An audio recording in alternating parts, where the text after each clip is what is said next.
Hey guys, how are you all? Welcome back to my channel. Today we will see what if Naruto meets Souske Aizen along in Forest of Death.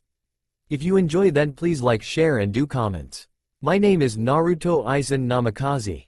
I am the son of the 4th Hokage Minato Namikaze, formerly known as the Yellow Flash of Konoha, and Kushina Uzumaki, also known as the Red Hot-Blooded Habanero. I also hold the Kyuubi no Yoko, the strongest demon out of the 8 other Biju. My life was not been that great, especially when I was kid. Being called Demon Brat, for some strange reason accompanied with glares and whispers, scourging through garbages just to fill my stomach just so I don't succumb to death due to starvation. I can also remember being beat to death on many occasions. As I said, my life was not as glamorous as it is now. I am now the Azukage of the village of Uzushiogakure, a village that was once destroyed to be left in ruins. This was a village that I built by myself to topple any of the other village and to be more so supreme than Konoha. Not only that, but I have many beautiful wives that kept me sane within the village, women I fell in love with and share equal love with. I couldn't ask for anything better in my life. That's all I have really ever wanted, to be loved and recognized. But none of this would have ever happened if I wouldn't have met my beautiful sword along with this mysterious orb known as the Hogyoku, along with a man I felt like I could call my father at the time. Souske Aizen, a man that was once a Shinigami for a place called the Soul Society, but decided to betray them all for his lust of being a god. He was eventually defeated and was sealed and then put in a prison.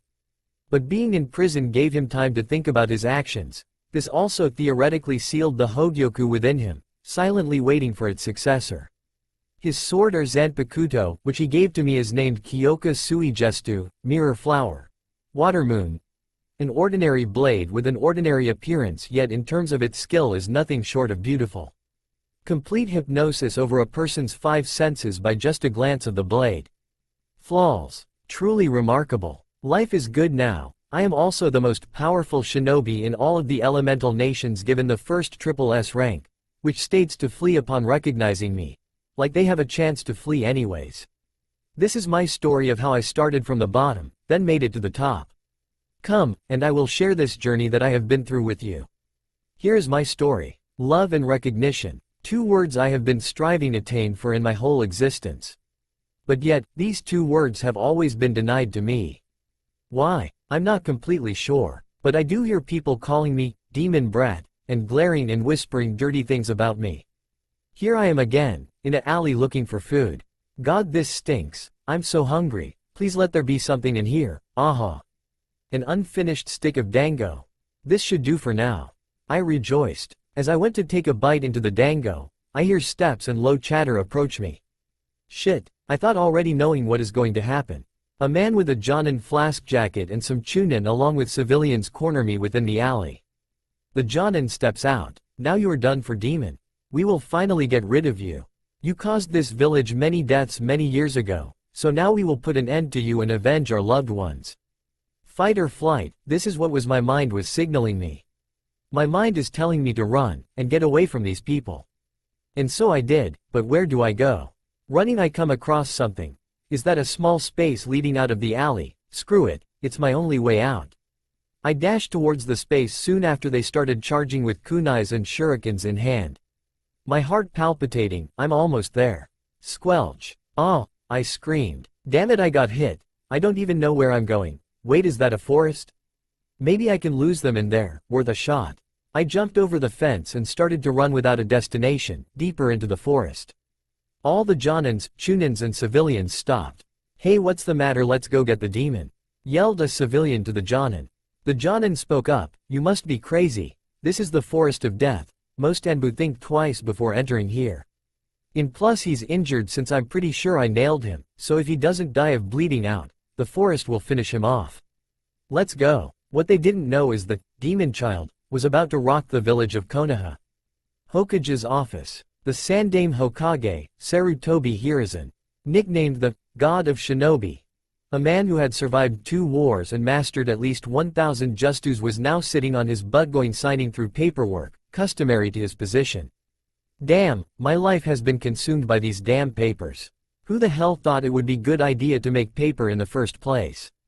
Damn you, paperwork. He stopped and sat up and looked at the picture on his wall in front of him. It showed 3 figures he used to talk to a lot. It showed a tall blonde man beside a woman with red hair and another tall man with long white hair holding a baby. That baby was none other than Naruto. The Sandaime always looked at Naruto as his adopted grandson growing up. He felt sad since he hasn't been able to visit him in a while. Maybe I should take him out to eat tomorrow, he thought. Suddenly an Anbu appears in front of the Sandaime bowed, a dog mask on his face, with gray gravity-defying hair. Hokage-sama, I overheard a few civilians in the bar talking about Naruto and how they cornered him in the alley and chased him into the forest of death for him to bleed out and die there. As soon as those words left Kakashi's mouth, an insane amount of killing intent was being felt in the office and throughout the village, to where all the Anbu present in the shadows in the office fell to their knees by the large amount being exhibited by the god of shinobi. Kakashi, I want you to take 1 unit and capture all the ones responsible and send them to Ibiki. The others here will come with me and we will find him. Move. Immediately all Anbu shunshined out of his office. The amount of killing intent was insane. May God help those who did this to Naruto, Kakashi thought as he went to go gather a unit. With Naruto found himself slowing down now. Blood was on the ground, and he was holding his shoulder. Looks like I lost them, good. Not to find a place to res. OMFPH. OWW my head, Naruto moaned as he felt his back on the ground. He slowly stands up and sees he is in some kind of underground cavern. Looking up he sees the hole he fell into. He all of a sudden feels a pull, like some type of force is pulling him to walk towards a specific direction. He continues on forward, barely being able to see anything in the caverns until he finds a rusty door. He looks at it closely and begins to rub it with his fingers. Wow, this door looks really old. I wonder what's inside. Well, I'm not going to know until I push it, he said. As soon as he places his hand on the rusted door, he gets shocked and faints, but before he could fully close his eyes and sleep, he notices a faint power coursing through him. Mindscape. OWW my head hurts twice as much now. Where the hell am I now? He stands up and looks around and finds himself in place that just occupied nothingness, except the color white which was everywhere. Am I heaven? Naruto thought out loud. No, you are not, young one. A voice says. He spins around almost breaking his neck and sees this man with brown hair, his hair slicked back with one long strand gently resting in the front. He stood at 6 feet 3 wearing white clothes with a white-like cape reaching his feet. He had hands in his pocket and Naruto had an alarmingly calm and dangerous aura about him. Who are you? Naruto shouts. The man's mouth took a slight smile and says, I am Souske Aizen, my child. Naruto just looks at him, takes a deep breath and says, Okay Aizen-san, what the hell am I doing here? Why the hell are you here? What the hell is this place? What the hell was that door I touched? And what the hell just shocked me before I fainted? Shouted Naruto in pure hysteria. Aizen looks at him, and the first time in a while an amused smirk graced his face. Ah yes, let me answer those first 3 questions. You are here because you touched the door that I was sealed in. That door you touched was my prison, and what shocked you was the seal's energy. It's interesting as it seemed it allowed to meet in your mindscape. Aizen said. Naruto scratched his head, relived he got some information. Okay, that answers that, but why am I here? And what are you? From the looks of the door it looks to be at least 100 years old, so in that case you should be dead. Naruto said. Aizen slightly went wide-eyed at his intelligent response, and composed himself and spoke. How very astute of you, Naruto-kun. To answer your question, I am a ex-Shinigami. As soon as he said that, Aizen was not able to continue as Naruto freaked out and yelled. Oh my god, am I dead? Kami-sama has come to take my soul. He yelled hysterically. Naruto-kun, Aizen said in a calm yet stern, eerie voice that got him to stop. Before I was interrupted by your unnecessary outburst, I was about to explain. Like I said, this is your mindscape. It's a surprise you're even able to see me. As for me, I am past 100 years of age and no, I am not Kami. Shinigami are the ones that hold order of spirits when they die and go to the Soul Society. Aizen went on to explaining the basics of what Shinigami are, and told him about his time being one. He also told Naruto his eventual demise by a man named Kurosaki Ichigo and how he was sealed and thrown in prison and how he recently became one with Hogyoku, more of a soul though. It was then Naruto asked a question. So this is your prison then? Naruto asked, to which Aizen nodded. But how were you able to escape Soul Society? I thought your prison would be up there, not Konoha, Naruto asked curiously. Aizen smiled as he seemed to be enjoying the well-thought questions he was asking. For a kid anyways. I will tell you in a bit. Let me continue my story. Aizen then explained his motive and how he was young and naive and wanted to gain power and be known as a god throughout the heavens and earth. As he finished, Aizen's calm aura suddenly disappeared into a sad and remorseful one since he was reminiscing about the story. Naruto noticed this and decided even though he committed evil in his time, he saw the way he looked, and thought that his imprisonment really did change him. Not only that, but he had to admit he was impressed with his ability to take on these so-called captains without any problems. Naruto broke the silence. Aizen-san, although I don't approve of what you did with your past, it seems you really thought about your mistakes and feel regretful. I do not hold the past against you, for it is what we do with our future that determines what type of character we are in the end. Aizen for the second time today became slightly wide-eyed and spoke. Naruto-kun, such a mature thought for someone your age, and to only think you are still this small. Why is that, Naruto-kun? Naruto's face took a slight frown and looked at Aizen's eyes with his own that showed Aizen eyes of someone who has seen pain and death constantly. Naruto took a big deep breath and huffed. Aizen-san, the way my life has been, forced me to grow up and mature faster. Sometimes I wish that I was still naive to world like all the kids around my age, Naruto said. Aizen frowned though upon hearing this. Naruto-kun, come here real quick, I want to see something, Aizen said.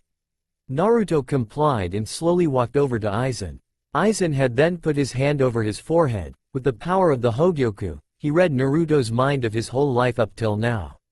He saw everything: being kicked out the orphanage, not being treated fairly, being almost beaten to death on a daily basis. To say Aizen was mad was an understatement. He may used to be a cruel and sadistic bastard that used people to his advantage, but a kid nonetheless had to go through things that would make most people break, maybe even himself. Although he smiled at this man Naruto called his GG and was happy he could find some type of love, but nonetheless his respect of the boy immediately increased. Aizen took his hand off his head and knelt down to his level and looked at Naruto's face. You asked me how I was able to end up here when I was imprisoned in Soul Society, correct? Aizen asked while Naruto nodded. Aizen lifted his palm facing upwards as a small purple came from his body and began to float above it. This little ball is the Hogyoku. Its power is unimaginable as it was an additional source to my own power. You will learn later on about what this does. But one thing the Hogyoku does, is it grants the owner's deepest desire. I didn't want to be in Soul Society anymore, so I'm assuming it took me here. Aizen said as the ball disappeared. Naruto was shocked to say the least. This tiny little ball was the source of this mon's power who fought other Shinigamis? It must have been something else. Aizen saw the shocked look on his face and smiled as he asked him a question. Naruto-kun, if you were to have power, and you were capable of being the strongest shinobi on this planet, what would you do with that power? Naruto looked up and spoke without hesitation. I would protect those who aim to harm me and anyone close to me, like Hokage Gigi, you Aizen-san, and any future friends. Anyone that would oppose me I will destroy. I will also build a village of my own so I could live in peace, Aizen smiled. A true smile, knowing him and this boy will become real friends. He pulls out the familiar purple-looking orb in his hand and said, Naruto-kun, if you want to be free of all the beatings and mistreatment and want to become strong and protect those who mean the most to you, then take this orb. Naruto looks at it in awe and says, Aizen-san, what would this orb give me? Naruto spoke slightly hesitant. This orb will give you an extreme increase in speed and strength. Not only that, but you will have my famed Zanpakuto, and lastly I will merge with you since I am part of the Hogyoku, Aizen spoke. Naruto looked at him and said, so when we merge will I be able to come here and talk to you again? Yes, Naruto-kun, but only until you have gotten a hold of my past skills, especially with and without my Zanpakuto. But after that my spirit will fade and will be absorbed into the Hogyoku due to you being the new owner. Aizen spoke. With a slight frown which turned into a slight smile, Naruto said with much vigor. Well, I will make you proud, Aizen-san. With the abilities you will give me, I will change the world. Come high or come low, I will be the greatest shinobi to your testament, and Hokage Gigi. Once again Aizen smiled a true smile and said, "Well Naruto-kun, we have a long way ahead of us. So once you absorb the Hogyoku we will merge and you will get my skills, but we will have to work on them to make them perfect. Absorbing this will hurt and you will feel pain like never before. After, you will wake up and it should be in time for when your Hokage Gigi gets to you, since this should alert him. Are you sure you want this Naruto-kun?" Aizen finished. Naruto without hesitation said, "Let's do this Daddy Bao." Naruto took the orb from his hands and the orb slowly floated up then smashed towards his chest. Naruto looks over himself. "Ah Aizen-san, I thought you said I was supposed to experience pain I've never felt before?" Aizen smirks and at an instant Naruto was screaming for dear life. As Naruto is moving around in pain on the floor, the mindscape starts to diminish, and with that, Aizen began to think about his experience of meeting Naruto. This boy, he will become someone great. I know it. I can see the potential, and if I train him right he should be able to surpass me. This boy is very interesting indeed. No matter, I will turn him into something shinobis and shinigamis fear alike. Moments later Naruto woke up in the same forest he was in before he fell in the hole. Ow my god damn head. Why is it always me head? Why can it be any other body part? As soon as he stood up he immediately noticed the difference within his power and himself. Is this what it feels like to absorb the Hogyoku? Interesting. I feel like I can move mountains. I also feel taller. Way taller. He thought to himself. His focus shifted towards a specific as he felt a familiar energy source accompanied by 4 other people.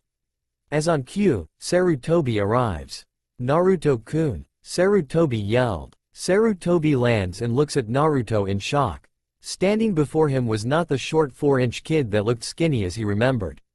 Before him now is a man standing at 5 feet 6, clothes torn clearly showing the amount of muscle on him. Even breathing or moving any body part slightly, Sarutobi and the other 4 ninja were able to see every muscle move under very little strain. Even some of the women that accompanied the Hokage as Anbu couldn't help but blush red and have a slight nosebleed. He did look a lot older. Especially a purple-haired shinobi. Sarutobi was snapped out of his stupor when he heard, "Ohio GG." Sarutobi cracks a slight smile hearing the grandfatherly term being used, as he knew only person called him that.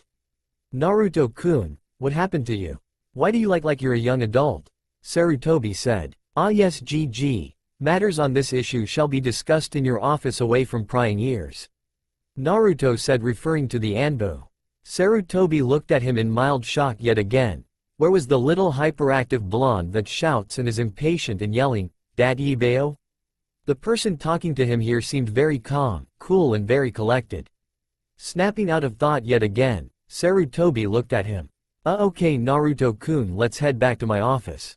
And with that they left Sarutobi's office. Over the course an hour and a half Naruto explained to him that he was first looking for food. Then up to where he got cornered and attacked. As he finished, everyone in room knew Sarutobi was mad if the rise of his killing intent indicated anything. After he calmed down, Naruto told him how he fell in a ditch and met Aizen after touching a rusted door, and lead on to explaining Aizen's past and the Hogyoku merging with him, explaining his appearance. Sarutobi pinches the bridge of his nose, eyes closed, feeling a migraine come on. Kami, first paperwork, and now this story of Naruto's. Although from what he told me, he might be able to surpass his father and me if trained right. Should I tell him? I want to inquire on his newfound abilities, and I'll see if he could be capable enough of defending himself when he learns the secret. Sarutobi snaps his eyes open and asks, "Naruto-kun, what type of abilities or powers have you obtained since the merge?" Naruto tries to remember what Aizen said but was interrupted in mid-thought when he hears his voice. "Naruto-kun, Aizen-san? Yes, it is me. Tell your GG that you will have an exceptional boost in power and speed. Not only that, you have somewhat retained my intellect, so learning things and mastering them will be easy like the justus you guys use." Aizen continues. "Also you will be able to access Reistu, which is the spiritual part of chakra, making your moves in the Shinigami art way more powerful than any just you. And lastly my sword, although it has a name you have to be able to hear it through training and meditation to use it. But what the sword's special ability is complete hypnosis over an opponent. You will be able to control all 5 senses of a person. You can practically attack and kill without them knowing they are in illusion. You get that, Naruto-kun?" Naruto-kun? Little did Aizen know Naruto was sitting there wide-eyed and his jaw almost hitting the floor. After being explained everything he can have in terms of ability by Aizen, Naruto was practically drooling at the thought at how powerful he can become. After a while Naruto picked up his jaw and asked Aizen. Aizen-san, Aizen quickly interrupted. Naruto-kun, you shall refer to me as Aizen-sensei from now on since I will be training you tomorrow.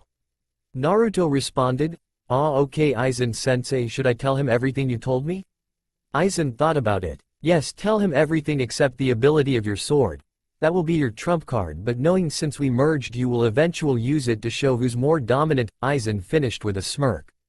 Cutting the connection momentarily, Naruto fixed his eyes on Sarutobi and told him everything he acquired. Sarutobi for the moment looked like his jaw was about to snap off any second as he was hearing this godlike power Naruto had acquired. Well, at least I can tell him about Kyuubi and his heritage now. Please forgive me Naruto-kun for being an old fool, he thought. The Sandaime cleared his throat to get Naruto's attention. Naruto-kun, I think it's about time I told you about your parents and Kyuubi. My parents? Naruto said with such a sad-ridden face. Sarutobi could look at the boy in sadness. It pained him to see his adopted grandson so sad. With a sigh, Sarutobi spoke. Yes Naruto, your dad was the 4th Hokage, Minato Namikaze. Your mom was Kushina Uzumaki. Your father was my successor, he was a very good man. He always cared for everyone, especially his friends in this village. He was undoubtedly the strongest shinobi to ever grace the elemental nations. Sarutobi continued. He actually looks just like you, blonde hair and everything. Your mom was a hothead, very talkative and a tomboy at that. But don't be fooled, she was one of the most beautiful kunoichi in the village. Having long beautiful red hair and blue eyes. She was also one of the most talented women to ever serve as a ninja here in Konoha. Kushina was known for Fuinjutsu and being able to subdue the 9-tailed fox that attacked this village long ago with her chakra chains, being she had special chakra. Listen to me loud and clear when I say this Naruto, they both loved you very much. At the time of her pregnancy they both couldn't stop talking about you and how they couldn't wait to see how much a man you would grow out to be. No doubt they cared about you so much they both were willing to sacrifice their lives for you, and they did. Sarutobi ended with a sad sigh. It wasn't long until Naruto was looking at the ground, tears falling out of his eyes. A few silent seconds he only uttered one word. Why? He asked. Sarutobi could look in confusion until a sudden explosion of sheer pressure came out of nowhere, forcing the Anbu in the room to sweat profusely, while the god of shinobi was having a hard time breathing and sweating due to the pressure being directed to him. Sarutobi managed to lift his head ever so slightly to look at who was causing the pressure and was shocked when he saw his adopted grandson causing it. Where Naruto was standing, energy was surrounding him. But it was not visible chakra to Sarutobi's understanding, but some other type of energy. Purple rays too was streaming and surrounding Naruto. Sarutobi thought, my god, this feels like killing intent but much stronger, this feels like pure power, what the hell happened to you Naruto-kun? My body has never felt so heavy in my life. Naruto was standing there glaring at the Hokage. Why Sarutobi, why didn't you tell me? He yelled with his spiritual pressure increasing even more than before. The floors started to crack little by little. It wasn't until he heard his sensei. Naruto. Aizen yelled firmly in his mind before continuing, Naruto-kun. One lesson you will learn from me is to keep your emotions in check and never let any emotion control you. Lower your spiritual pressure now and listen to his reasoning on why he did what he did. Aizen said, but inwardly smirking at the display. This boy has almost as much spiritual pressure as me before I left the Soul Society. And this is just after we merged. What's scary is he will surpass mine in a couple years if he trains. He might not even have to fight some people just by flexing his spiritual pressure alone. The next 4 years will be indeed interesting, he thought. With those words being said, Naruto calmed down just a little while the Sandaime and Anbu in the room were slowly trying to get their breathing back to normal. One thing was for sure though. Everyone who felt the spiritual pressure in the room that moment knew that Naruto will be someone you would not want to come across in the future. Naruto only stood there, tears still slowly coming off his face. He broke the silence as everything seemed it was back to normal. YGG? He asked more somberly this time. Sarutobi finished adjusting his clothes and getting his breathing in check and looked at Naruto. I'm sorry Naruto-kun. What you need to understand is your father was so dangerous being that he ended a war with one just you that many people wanted to claim his head. Your father was the first person to ever achieve the rank of a double S rank shinobi with a flee on sight order if you saw him. If other villages would have known he had a son they instantly would have tried to kill or kidnap you. And I would not let that happen, Sarutobi said in a firm yet strong voice. While Naruto was processing the information he was just told, he was surprised that his father was so strong other villages gave an order to run away from him when they saw him. Not only that but he ended a war with one just you. One word came to his mind when he thought about it, amazing. Aizen in his mindscape was somewhat impressed at the information they just received. My, now I know merging with this boy was the right thing to do. No doubt he will become powerful, Aizen thought smiling. Naruto spoke up. I am sorry for the way I acted GG. It's just being alone and thinking no one cared for me made me very sad and angry. It's nice to know that I had parents who loved me and were powerful at that. I understand you were only looking out for me. I promise an outburst like that will not occur again. I am sorry Hokage-sama, he said as he bowed. Sarutobi was shocked at how he addressed him. Never in his life has Naruto called him Hokage-sama. A smile was found on Sarutobi's face when he replied. It's okay Naruto-kun, knowing if it was someone else they would have done the same thing. I can tell by your response and surge of power thought that you will become a great shinobi if not the best. Sarutobi continued. Naruto, do you want to know why people call you Demon Brat? At an instant Naruto locked eyes with him with a mix of curiosity and painfulness. Naruto, the nine-tailed fox that attacked our village long ago, could not be stopped. You were born on the same day the Kyuubi was summoned to destroy this village. Your father, even though he was considered a god among ninja, could not defeat a tailed beast considering it was the strongest one out of all of them. So he did what he thought was right to save his village and sealed the fox in you. You saved our village that day Naruto-kun, and in your dad's last words to me, he wanted the village to see you as a hero. But people were still recovering from their own losses in those times and were traumatized to the point not a lot of people got over that day. And even going as far as misplacing their anger and sadness onto you. Sarutobi said. Naruto went wide-eyed. Everything was now making sense. Why they called him that name, why people hate him and don't give him the time of day. He suddenly asked. GG, if I saved the village then why do people hurt me and try to kill me? Sarutobi slightly winced at the bluntness of the question. Like I said before, it is misplaced anger, but Naruto-kun, always remember that people will fear what they do not know. Now let me ask you a question. If I poured a bowl of water in a cup, does the water become the cup? Naruto responded, of course not GG, it only holds th. Naruto had then came to a realization. Sarutobi saw this and said, oh, I see, you understand it now. People believe since the demon is sealed inside of you, you are the demon itself by association. What they don't know is you are only holding it back. Naruto heard this and instantly felt at ease. He was starting to believe the people who called him that. But now that he had found out about his parents and the Kyuubi, he was starting to feel much better. Naruto straightened out his posture and spoke. GG, from now on if anyone messes with me they will feel the wrath of power and I will not guarantee they will survive. Naruto spoke in a slightly disturbing calm voice. One thing was for sure. With his newfound power, he ain't taking shit from no one. Sarutobi sighed knowing this would happen sooner or later, so he spoke. Okay Naruto-kun, but at least try to avoid it, if not then try not hurt them that badly. Because I do not feel like doing more paperwork than I have to.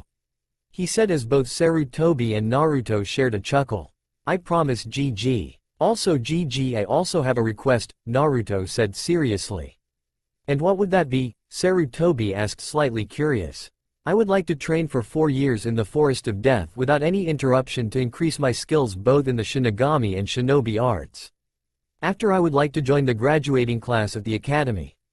I promised myself that when I got this power I would make you, Aizen-sensei and now my two-san and Ka-san proud and become the best shinobi the elemental nations has ever seen. Naruto said with the utmost confidence. Sarutobi and Aizen smiled at the boy's declaration. Are you sure you want to be in the Forest of Death, Naruto-kun? There are many dangerous animals in there? Sarutobi said slightly worried. Yes GG, with Aizen with me, along with my training nothing should be able to touch me. Sarutobi paused for a moment then said with a sigh. Alright Naruto-kun, I will allow it. Just make sure you come back alive so I can test your skills out myself. The Sandame said with a smirk. Naruto replied back with a small smirk. Oh trust me GG, I know I would be itching to take down your old butt and show you who's boss. Sarutobi grew a slight tick mark. I may be old Naruto-kun but I can still take down armies with ease. He said slightly proud. Yeah whatever GG. Hey can I also get some scrolls before I leave? Naruto asked. Yeah sure my boy, let me get some real quick, Sarutobi said as he left to fetch them. Moments later the Sandame came back. Here you go Naruto. Here are some C and B rank scrolls for you to learn along with some books with chakra exercises just in case to ever plan to use it. Also, since I know you're going to be in the forest for a while, here is a scroll with food and water that should last you for a while. The Sandame walked back to his deck and was about to start his paperwork when he was interrupted by a voice he thought was going to leave. Hey GG, what did my mom and dad look like? Naruto asked curious as he turned back around. Sarutobi looked at him for a moment and pointed to a photo frame that hung on his wall. Naruto turned his attention to it and upon seeing it Sarutobi spoke. The man to your left was a good friend of mine, that is your father, the fourth Hokage Minato Namikaze. The girl to his right is your mother, Kushina Uzumaki, a strong and beautiful woman. And the man in the middle you is a good friend of theirs. His name is Jiraiya the Toad Sannin. Sarutobi thought to himself, I can't tell him that he had a godfather all along. I don't think he could handle that right now. And plus I want to stay alive even if it means doing paperwork. While Sarutobi was in deep thought, Naruto as well was thinking as well. Wow, I really do look like my dad, except now that my hair is slicked back like Aizen sensei's. But my mom is so pretty. I haven't seen a girl as beautiful as her. Not to mention her body looks real good. Wait what? Naruto starts to fidget. I can't think like that, she's my mom for goodness sake. Although she does look very pretty. Aizen decides to cut into his train of thought. Well your mom is why Naruto-kun. I wouldn't have minded getting to know her, Aizen states in an amused voice knowing he would get a rise out of him. Naruto instantly retorts back, hey Teme. She's my mom, not your woman. She is mine and you will not do or think anything of that matter. Aizen smirks before responding, my Naruto, no need to get defensive. But I can already tell you don't look at her like a mom. Naruto instantly blushes red. While Sarutobi finishes his thoughts he focuses his eyes on Naruto and sees his blush. Curious at what is making him blush, he sees his eyes fixed on his mom. Sarutobi smirks very wide and thinks, my Naruto-kun, who would have known you thought like that? Though I don't blame you, not receiving any love and now looking at a beautiful woman he can't help what to think. Maybe I can get Jiraiya on this. He thought perversely. He then snapped out of his stupor and looked at Naruto. Naruto my boy, are you okay? He said. Naruto still in blank gaze suddenly snapped out of it. Looking at his GG he responds. Yeah I'm fine GG. But thanks for clearing things up and explaining it to me. I'll see you in 4 years Gramps, Naruto said running out of his office. Sarutobi sat back down and looked at the picture of Minato. Minato, Kushina, you would be proud of your son, and even more so in 4 years. No doubt in my mind he will become powerful. Turning his head to the left he sees more paperwork and at an instant he cries anime tears. I don't want to do paperwork anymore, he said in a childish tone as he continued crying anime tears. Running out of the Hokage Tower, Naruto immediately began to run full speeds towards the Forest of Death. Naruto couldn't help but think how strong he was going to become in the next 4 years. As soon as he reached the forest, he hopped up on the highest branch he could find and closed his eyes to try and find Aizen so he could start his training. Naruto's mindscape for Aizen. He opened his eyes and saw before him what seemed to be a beautiful Japanese garden that was huge. Looking to his right he sees his new companion and sensei coming out of the traditional Japanese house. Upon spotting him, Aizen smiles and greets him. Hello Naruto-kun, what brings you here? Naruto greets him with a nod and slight bow. Aizen sensei, I wish to become strong and I wish to start my training with you as soon as possible. He said with determination in his eyes. Aizen sees this and lightly smirks. Ah yes Naruto-kun, the first step to your training will begin now. Come, he gestures, walking beside him. Moments later, Aizen and him come to a room within the house. Aizen began to slide the door open, and the first thing Naruto saw was a vast library of books. He looks at Aizen. "You're kidding, right, Aizen-sensei?" Naruto says. "On the contrary, Naruto-kun. What made me such a dangerous Shinigami capable of handling multiple captains was not my ability to attack, although it played a part. It was my keen intellect that made the difference. My ability to be a strategist when the situation calls for it, to be calm and collected, and to use my opponent's emotions against them to trigger a mistake when they attack. Always remember, Naruto, your mind is your most dangerous weapon. Train your mind to the fullest extent and you will be able to overcome any enemy no matter what size or skill." Aizen states indefinitely. He continues, "Now I want you to start out reading these books." Aizen gestures Naruto to sit at a table while he leaves to grab a few books. He comes back with what seems to be a towering mountain of books. Upon arriving at the table, Aizen drops the books, making a large booming sound. Naruto grabs one of the books and looks at it incredulous. Advanced Theory of Human Psychology. Picking up another one, Basic Intro to Psychoanalysis. Reading Human Behavior and Emotions Volume 1? Aizen straightened out his clothes before continuing. "These books here, Naruto, will teach you on how the human mind works and how to use it to your advantage. We will not start any training until you have read the appropriate number books I see fit. By the time you are done, you should be able to manipulate an enemy into doing what you want, to be able to analyze a situation and come up with 5 solutions to counter it. By reading the human body's gestures and emotions, you will be able to tell an enemy's personality, for very subtle gestures can tell a lot about one's personality, which you then can capitalize on." Naruto just looks at him, then the books. Aizen-sensei, I feel looking at these books I already somewhat know the material in of each of them, Naruto stated, flipping through pages. Aizen in turn responds, "Yes, Naruto-kun, that should be partly because of you and I merging together. You retained somewhat of my intellect, so now all we need to do is brush up on it and make sure you memorize these books like the back of your hand." Naruto looks at some of the books on the table and one catches his eye. He immediately picks it up and yells at Aizen. Seduction 101. How to make women do what you want in bed. Seriously, Aizen-sensei? I thought I was learning about the human mind, not about seducing girls and learning how to get them in bed. Aizen lazily picks his ear out with his pinky. Seriously, Naruto, can you get more louder? Anyways, you are learning the art of seduction because you will face women who will try to kill you. It would be better to seduce and manipulate them to how you see fit. You may also single-handedly avoid a battle alone with just words and gestures. Plus, by the time you're done reading, every girl you encounter won't get enough of you, and it is a good read. Aizen says with a wide smirk and light laugh. Naruto on the other hand blushes blood red and shouts, "Aizen-sensei." Naruto whined. He looks back at his sensei and was about to complain some more about the book and found his gaze was dead serious. With a sigh, Naruto says, "You fine, sensei, I will read it." Aizen smirks get slightly bigger. "Thought you would see it my way. Now you will spend every day in this mindscape. Every 2 to 3 days you will wake up to make sure you to eat the food and water your Hokage Jiji gave you so you don't die of hunger and starvation, and to make sure no animals have harmed you in the real world. When you are done learning these books and you pass a test I have set up for you, we will continue your training outside of this mindscape, since we don't need books for the spells, since I will teach them to you." Naruto nods his head and replies, "Okay, I will do that, Aizen-sensei, and I can't wait to try this stuff out in the open." Aizen smiles and says, "Good, now read all these books. Once you finish, come find me and I will test your knowledge to see if you understand the material." "Hi," Naruto yells. 100 plus books, and a month later. Naruto slides the door and walks into a living room silently. He spots his sensei calmly reading.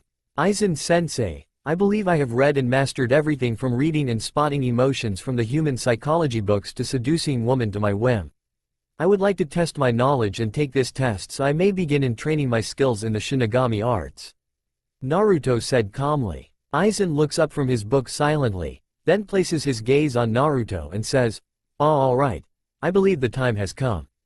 Wake up, Naruto-kun, I will be right behind you." Nodding, he slowly fluttered his eyes open. He sees himself sitting on a branch. Jumping off of it, he lands on the ground and starts to see Aizen materialize in front of him. Naruto looks at him in awe and asks, Aizen-sensei.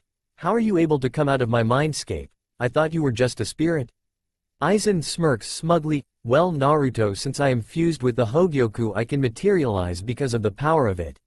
Now come Naruto, let's head deeper into the forest. Aizen says, walking deeper. They finally arrived to an open space with a lot of room. Aizen began walking towards the middle. Aizen directs Naruto to walk the opposite direction. As now they are facing each other. Aizen materializes a small timer and sets it, then places it on a small log near him. Naruto-kun, this is your final test. Aizen said, facing him. This timer here is set to 3 minutes. You have 3 minutes to read and decipher my personality. When the 3 minutes is up I will ask you what you can deduce from simply looking at me. If you happen to so miss one little detail about me I will attack you and kill you here and we will both be sealed within the Hogyoku. Your test starts now. As soon as Aizen let his words settle in his student's mind he took a moment to look at him, inwardly smirking. Ah, so he has learned something.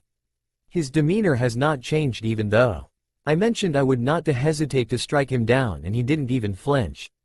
His posture looks exactly like mine. Very good Naruto. Now let's see if you will pass.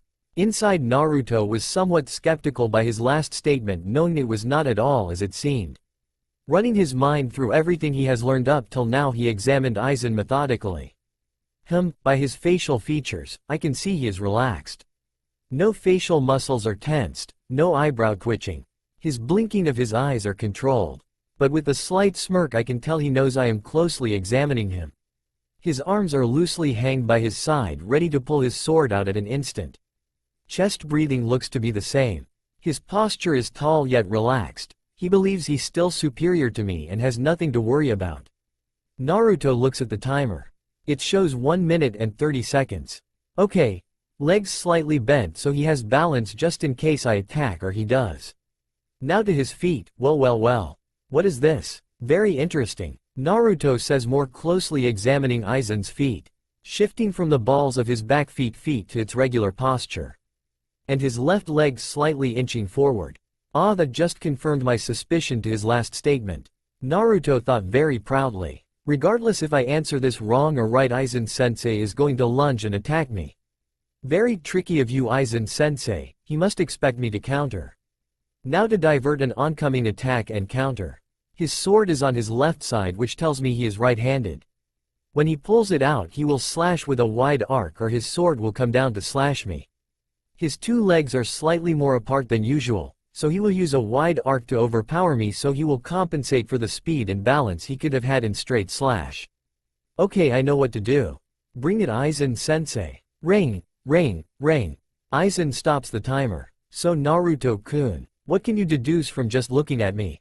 Aizen says with a smile. Naruto showed his smile in return. But it wasn't a regular smile. A smile that clearly shows he knows what he is planning. Ah yes, Aizen-sensei, let's see. You're very relaxed in the stance you are in now. You look to be ready for anything. But what caught my eye is the way your legs are positioned, he replied. Aizen's smile getting bigger and replies innocently. Really Naruto? Please elaborate. Aizen stated. Naruto responded back. Certainly sensei. The last sentence you told me about striking me down if I didn't get one thing right about you got my attention. As soon as I started examining your feet, I saw that your left leg was slowly inching further from your body while your right leg was routinely shifting to the balls of your feet. You were planning on attacking me regardless, Aizen-sensei. Naruto finished with a wide smirk. Aizen looks at him with a big smile and chuckles before talking. Very good Naruto. You have indeed figured out my true motive by only reading my posture. I am very impressed. You are ready to learn the Shinigami arts, Naruto-kun. As soon as the words left his mouth, Aizen blurred out of existence and went to slash Naruto with a wide arc just as he anticipated. Naruto, seeing this, flips over his blade and delivers a hard kick to the back of Aizen, sending him stumbling forward a bit. Aizen barely felt it, but he smiled yet again before addressing him. Very good Naruto. Not only did you predicted my attack, but you also countered accordingly. If you would have poured more power into that kick, any normal person with average combat experience would have had a severed spine.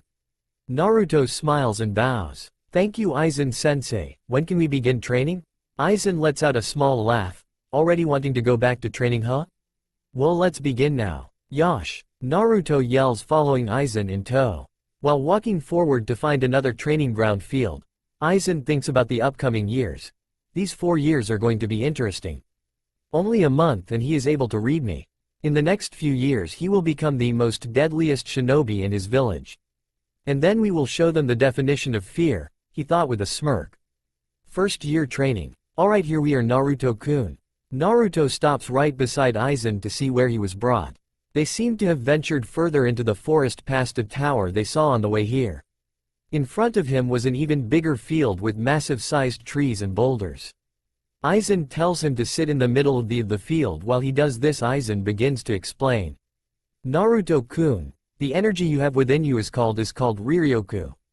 Unlike what your Hokage Jiji uses, this is the spiritual essence of the same energy source, thus making it more powerful and potent. This is what's stored in your body. Everything I am going to teach you will involve something called Reizu. Reizu is the energy being expelled. Think about it this way, it's like a pool of water, that is your Riryoku. In order to say put out a fire, you will need to exert the water but in a controlled manner. How will you do that? By taking a hose or a big bucket to the pool of water and using those instruments to alleviate the fire. By pouring how much water you seem fit to put out the fire. That is your Reizu. Aizen continues. Within using your Reizu, you are able to do many things that we Shinigami use. For example, you would be able to cast spells which fall under the name Kido, meaning spirit way or demon way. Within Kido there are 3 types of spells you can cast. One being Hikudo, which means way of binding. These spells will help you restrict or immobilize a person. It's very broad art. Along with Hikudo are spells that allow you to use barriers to stop attacks or use seals to hold things far more better in place. You understand, Naruto? Aizen says. Naruto nods his head, allowing Aizen to continue. Going down the list of Kido, there is another spell called Hado, which means way of destruction. These spells are used for offensive purposes. Depending on the user, these spells can be well powerful enough to even take down your Hokage. These are the spells I will be teaching you most of the time. Last one the list is called Kaido, which just is the healing Kido, which I have some knowledge but not enough. Both Bakudo and Hado have numbers ranging from 1 to 99. Following the latter, 1 will be the weakest, 99 will be the strongest. Don't be fooled by the numbers of their ranking though. An experienced captain can make a low-level spell very powerful, especially with Hado. Also, there are incantations that go along with each spell, both for Hado and Bakudo. Using an incantation will power it up but will slow down your time to use it. You can however not cast an incantation as you will be able to fire it faster, although it is weaker, but like I said, train enough on it and can become strong even with an incantation. Are you keeping up with me, Naruto-kun? Aizen says. Naruto nods his head in confirmation. Along with using your Reizu, you are able to use your sword, which we call a Zanpakuto, which means soul cutter. These are sentient swords. We use these swords to send souls to their respective places and to ward off hollows, which are souls that do not cross over to the soul society for staying in the world of the living for too long. They are corrupt spirits who feast on living or deceased human souls alike. Anyways, Naruto, a Zanpakuto always has a name and is a spirit, and you will discover it through Jinzen, or sword meditating. Only then the spirit will fight you and decide if you are worthy enough to hear their name and wield them. Once you do hear their name, you will unlock what's called a Shikai or initial release. In order to release your Shikai, you will need to know their release phase or word. There are 3 forms to your sword. There is your sealed state, your Shikai, and then your Bankai. The sealed state will look like an ordinary sword. Once you utter the Shikai phrase, it will transform to a different appearance. As for Bankai, which means final release, which you will only achieve that through dominating your Zanpakuto spirit and their world. By doing this, your power increases 5 to 10 times. Do you understand everything I have told you, Naruto?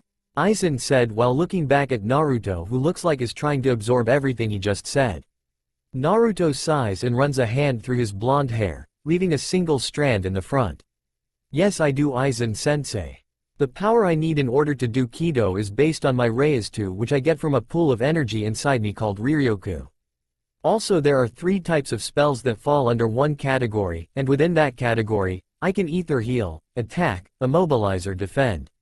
Also, I will be getting a sentient sword that I will have to meet within meditating once the spirit thinks I am worthy. The sword will tell me its name and release command to where I will be to use its true abilities. Naruto said. Aizen looks at him with a smile. Very good, I see you get the gist of it. Now stand up and I will teach you how to do Hado and Bakudo spells. We will be doing this for 6 months, then the rest of the months I will teach you how to wield a sword and you will be meditating to reach your sword spirit. I will also tell you we will have to talk to Kyuubi so we know it won't do anything to harm you or your training. Aizen said, heading towards the trees and rocks. Naruto flinched slightly when he heard meeting Kyuubi. But knowing he had to do it, he straightened up and followed Aizen towards the dummies. Upon arriving, Aizen spoke first. Now Naruto, I will be teaching you multiple Hado spells on these trees and boulders. You will do these till you drop and don't have an ounce of Reizu left. Are you ready for your training? Naruto said in slightly excited voice. Yes Aizen-sensei, let's do it. Aizen smiled and replied, good, here is your first 2 spells, it's called Sho and Byakurai. 5 months later. Hado number 4. Byakurai, pale lighting. Naruto said, obliterating 7 to 8 trees with one finger. Turning his gaze to a boulder that looked about to be twice as big as him. Naruto sticks his palm out and yells, Hado number 31. Shakuho, red fire cannon. A red fireball shoots out of his palm, completely reducing the boulder to smithereens. Looking at his handiwork, soon hears clapping. He turns around to see his sensei smiling. Aizen then speaks, very impressive Naruto-kun. Using Hado number 31 without an incantation. You have certainty improved then from a few months ago. Good, now let's see how your Bakudo is. Get ready Naruto. I will fire 2 powerful Hado attacks. If you can manage to withstand one attack with a barrier and immobilize with another, then you have learned all I can teach you in that area and we can move on. Naruto looks at him with a calm demeanor and leaps back while Aizen goes on the offensive, signaling the start of his spell. Aizen yells, Hado number 31. Shakuho, a huge red energy ball shots out which appeared to be 3 times the size of Aizen due to him pouring his Reizu into it. Naruto puts his arms up and moves them in a synchronized order and sticks his right arm out and yells. Koko no Jomin, Gate of the Tiger Fang. At that moment a barrier appears out of nowhere shaped like a watermill and at an instant takes the giant red fireball. The barrier slightly cracks then shatters. Aizen smirks when he sees this. Good Naruto-kun, now for my final attack, Hado number 63. Raikoho, Thunder Roar Seer. A massive wave of yellow energy shoots out. Naruto was now watching calmly with his hands in pocket with a smirk. With the yellow wave nearing Naruto, he quickly shunpos behind Aizen, points 2 fingers out and yells, Bakudo number 1. Sigh. Restrain. Naruto stands there with one hand in his pocket and smirks back at Aizen, who has his arms restrained. Aizen, upon breaking out, congratulates him. Well, very good job Naruto-kun, very impressive Bakudo spells. It seems you are ready to learn Zanjutsu along with the technique called Ho-Ho. Sit and I will explain. Naruto sits down while Aizen begins to explain. We are getting close to you discovering your sword. What you will be learning is how to wield a sword. It's called Zanjutsu, or the way of the sword. Wielding a sword is an art. It should always act like an extension of your own arm. When it was me, I had no equal in those terms. I will be running you through katas which you will memorize until you can do them like it's second nature. I will also have you learn one technique which come in handy when wanting to finish things quick. But that will be for later. For now I will teach you a move Shinigami use called Shunpo, meaning flash step. This one of the variations of it. It goes along with your sword. It's a technique where you pour your Reizu to the bottom of your feet to move across a distance in blind eye speed. I was possibly the fastest, but who came to equaling me more or less is a woman named Yurichi Shiwan. She was so fast she was nicknamed Goddess of the Flash. I will be teaching you that and one more variety, but after you master the flash step. This is what it looks like. I will be at that tree. Aizen turns away from Naruto and flash steps towards the tree. At an instant Naruto only half blinked and was shocked to find his sensei at the tree. Naruto then says, "Amazing sensei, I wasn't able to see you move at all." Aizen smirks at that and replies, "Well, that is because partly we haven't trained your eyes to keep up and I'm just that fast." Naruto looked at him in awe. "Aizen-sensei, can we begin now?" Aizen smiles and says, "Yes, we can Naruto. I have taken the liberty to get you a wooden sword first so you won't hurt yourself." We will spend half the day with your katas and the rest flash stepping. Let's get to it. Yes, Aizen-sensei, Naruto yells. Unknown to them, there was a purple-haired kunoichi whose hair shaped like a pineapple and wearing a trench coat watching him as he trained. Just who are these two gakis? By the looks of it, they look to be at least elite Junin-level shinobis. Yet I haven't seen any Justus. Just who is this blown gaki though?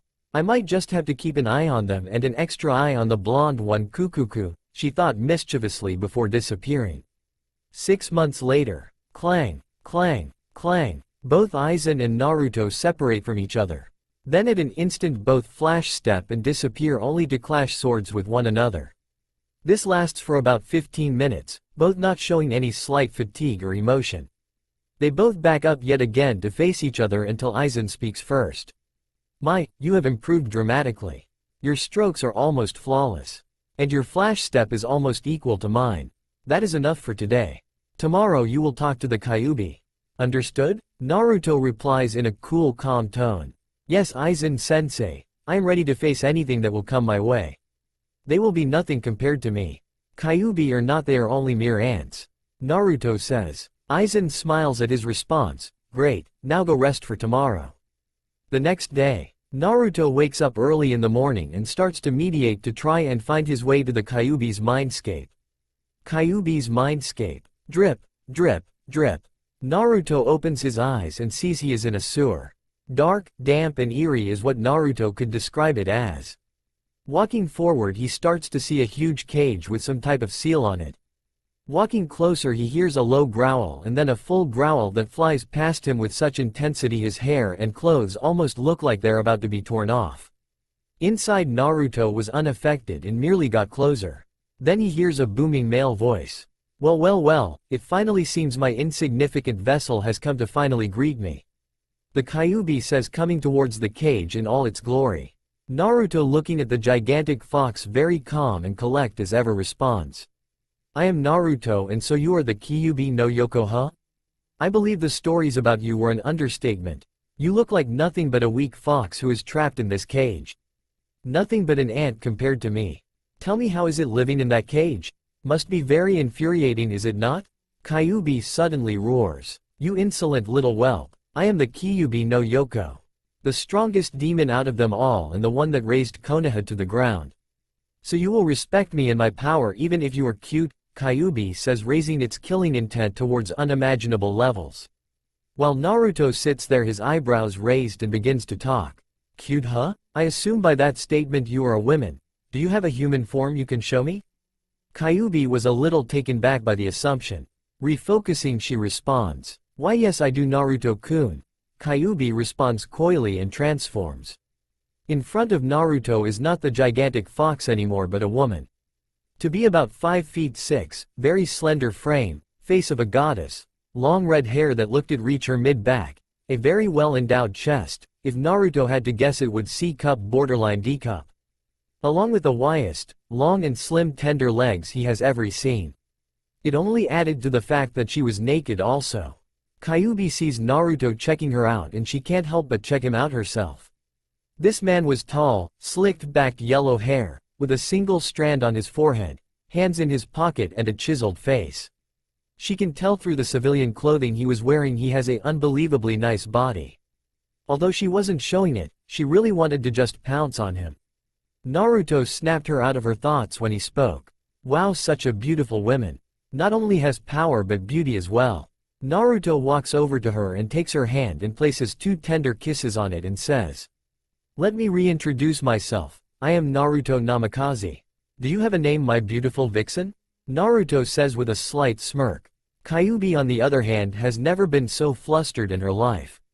This man within 30 seconds managed to make the Kyuubi no Yoko flustered. Adorning a red blush, she responds. You're such a flatterer, Naruto-kun. My name is Akane, she says. Naruto takes the information in and responds. Such a beautiful name for such a beautiful girl. Tell me, aka-chan, I am here to find out if you pose a threat to me and my training to be the best and feared shinobi in all of the elemental nations. Akane blushes at the affectionate term but then grins mischievously and asks. Well, what if I am? What if I don't want you to get stronger and stay weak so I can break out of this seal when you eventually die? For Kyuubi, that was the wrong thing to say to Naruto. Naruto at an instant turns his face to a serious one and says, I don't think that would be a wise thing to do. At an instant raised his spiritual pressure to a level that dwarfed Kyuubi's killing intent earlier. Kyuubi was found on the ground on her knees, sweating, panting heavily, believing for the first time in her life she was going to die. But at an instant it stopped. She lifted her head to look at Naruto and something stirred inside of her. A warm feeling. She could feel her lower regions leaking from the amount of power her vessel just produced. My God, his power, it's so why? I have never felt anyone who could bring me to the ground with pure power alone. Kyuubi was reminiscing about her encounters with other male demons. Kyuubi did have many suitors, but none interested her back where she used to live. Looking at Naruto, she gave it more thought. Not many people knew that although the Kyuubi is the strongest demon, she also loved to be submissive. She just couldn't find a partner that even resembled a match for her strength. But now here she is, looking at her vessel still flustered and somewhat turned on. One thought popped into her head. Oh, he will be mine and he will give me kits. Naruto decided to speak up, breaking her from her thoughts. Ah, I see you have witnessed my power. No, that was only a mere fraction of what I truly hold. Kyuubi stood there wide-eyed. A fraction of his power was enough to bring her down. How much at half, or full power at that? Naruto, seeing the realization in her face, asks again. Let me ask you this question again, aka-chan. Will you hinder my growth as a shinobi to becoming the most feared in the elemental nations? Akane responds by throwing herself at him, crying into his shirt. For a moment he was taken back by the sudden action and change of emotions. It wasn't until he heard talk that he found out why she was crying. Sniff, sniff. I am so sorry, Naruto-kun. I am so sorry. Naruto looks at her down, head buried into his chest, trying to figure out why she was saying sorry. And what would you be sorry for, aka-chan? He asked in a more softer voice. Akane was crying even harder now. I'm sorry for what I said earlier, I was only trying to get a rise out of you from that comment. But I'm also sorry for attacking your village. But I've seen what they have done to you, Naruto-kun. They hurt you so much physically and emotionally. I tried healing you as best as I can whenever you were hurt. I don't know why people would do such a thing to you.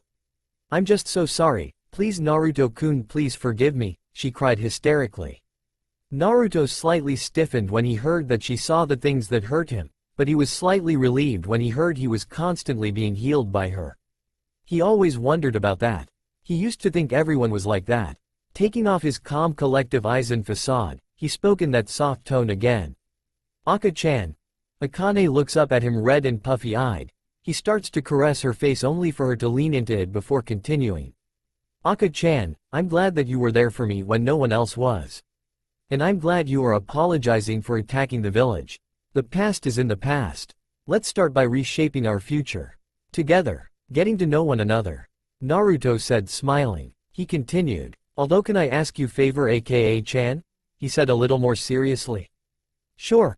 Naruto-kun, what is it? Lightly blushing, not being used to the affectionate term. Well, my sensei has trained to use Raistu, which I'm pretty proficient at. Though I remember him telling me Raistu is the same energy at which GG uses, but from the other half. I was wondering if you knew how to use the other half, and if you do, can you teach me how to use it? Naruto said, slightly hopeful. Ah yes, Naruto-kun, the other half is called chakra. Chakra is the molding of physical energy and spiritual energy to perform justus. Although since you have likely more spiritual energy, that will be your pool soul source for most of your techniques. Also, unlocking your chakra and combing them would double the power of your techniques. Akane said. So will you teach me, aka-chan? Naruto said. Noticing she was still in his arms, he gently inched away from her and put a hand on her face, and gently stroked her cheek, causing her to blush until he put his mouth to her ear and whispered. I promise, aka-chan, it will be worth your while if you teach me. Maybe we can both learn things from each other, he said in a low, seductive voice. She answers shakily. Sure, Naruto-kun, we can learn tomorrow. Naruto shows a true smile to her for the first time, and her heart instantly beats faster and responds. Good, now let me change this mindscape for you. Suddenly the cage disappeared, and what appeared was a mansion-type Japanese-style house with a huge beautiful garden outlooking a pond. Naruto shunpos to one of the bedrooms and lays Akane down. She laid there, body slightly trembling, thinking they were about to get intimate. Also the tone he used with his words earlier, and the insinuation of his words. It didn't help that he had a primal aura to him as well. Naruto whispered to her, "Here's a little thank you gift I know you will like." Without a word she lunges at Naruto and starts to kiss him hungrily and full of lust. Naruto for a second was a bit taken back seeing how she flipped the tables on him. But after a few moments of each other's tongue trying to dominate each other, he began to understand what type of woman Akane was. Especially from the surge of spiritual pressure he gave her and the clear liquid that came trailing down her leg he spotted not too long ago. It made sense. She came as someone who tries to put up a dominate front but in the end wanted to be a submissive female. From the way he would try and dominate her, his assumption was right, especially how she would submit to his tongue while putting up a fight. Remembering the book of seduction he read from Aizen, he started to pour more into the kiss and show her a real alpha male. He started to grab her sides with his hands and slowly rub up and down, getting the knowing reaction out of her. Akane started to moan into his mouth from the kiss. She was getting really turned on. It wasn't until he slid on arm down, grabbed her bare skin ass forcefully, making it even harder for Akane to stifle her moans. Naruto started trailing kissing from her mouth down to her jaw and eventually her collarbone.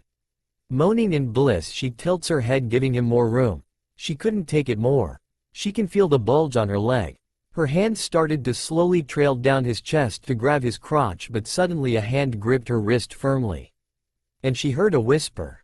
"That is off limits for now. Maybe later. I want it to be special. For now I will leave you here, for I have to tell my sensei what happened. But I will back tonight." Naruto whispers huskily. Akane then said, very flustered, "Oh okay, at least let me set up a mental link with you so we can talk later." Akane was about to speak up but for the last time took her in a breathtaking kiss, leaving her momentarily stunned while Naruto vanishes. Snapping out of her dreamlike state, she still notices that she is still naked and the sheets seem to be soaked. She is wet more than ever. She realizes she was left all hot and bothered. She yells, "Damn you, Naruto-kun, you can't leave me here all horny like this. Just wait till you come back here tonight. Back to the real world." Upon opening his eyes, Naruto slightly chuckles hearing Akane's declaration. He stands up and walks around to find his sensei leaning on a tree looking at the sky. Aizen, sensing Naruto, speaks out, "So Naruto-kun, how did the meeting with Kyuubi go?" Naruto takes a moment to think about his experience, going from intimidating her at one moment to making out with her the next. "It was very interesting to say the least, Aizen-sensei," Naruto says with a small smile. Aizen looks back at him knowing something happened. "Oh, do tell, Naruto, how was the fox like?" Aizen says, smirking. Naruto looks at him and cracks a slightly bigger smile. "She is defiantly the picture definition of a goddess.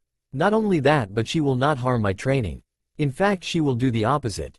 Aizen smiles, while inside Akane blushes red inside from the way she was described. Good. We also have another problem," Aizen said. "I believe you are referring to our food supply being almost non-existent." "Am I right?" Naruto said. "Correct. It looks like we will have to go back to the village and get some," Aizen says. Naruto on the other hand thought about it and spoke. "Aizen-sensei, I believe you have a way of getting the food without having to show ourselves, correct?"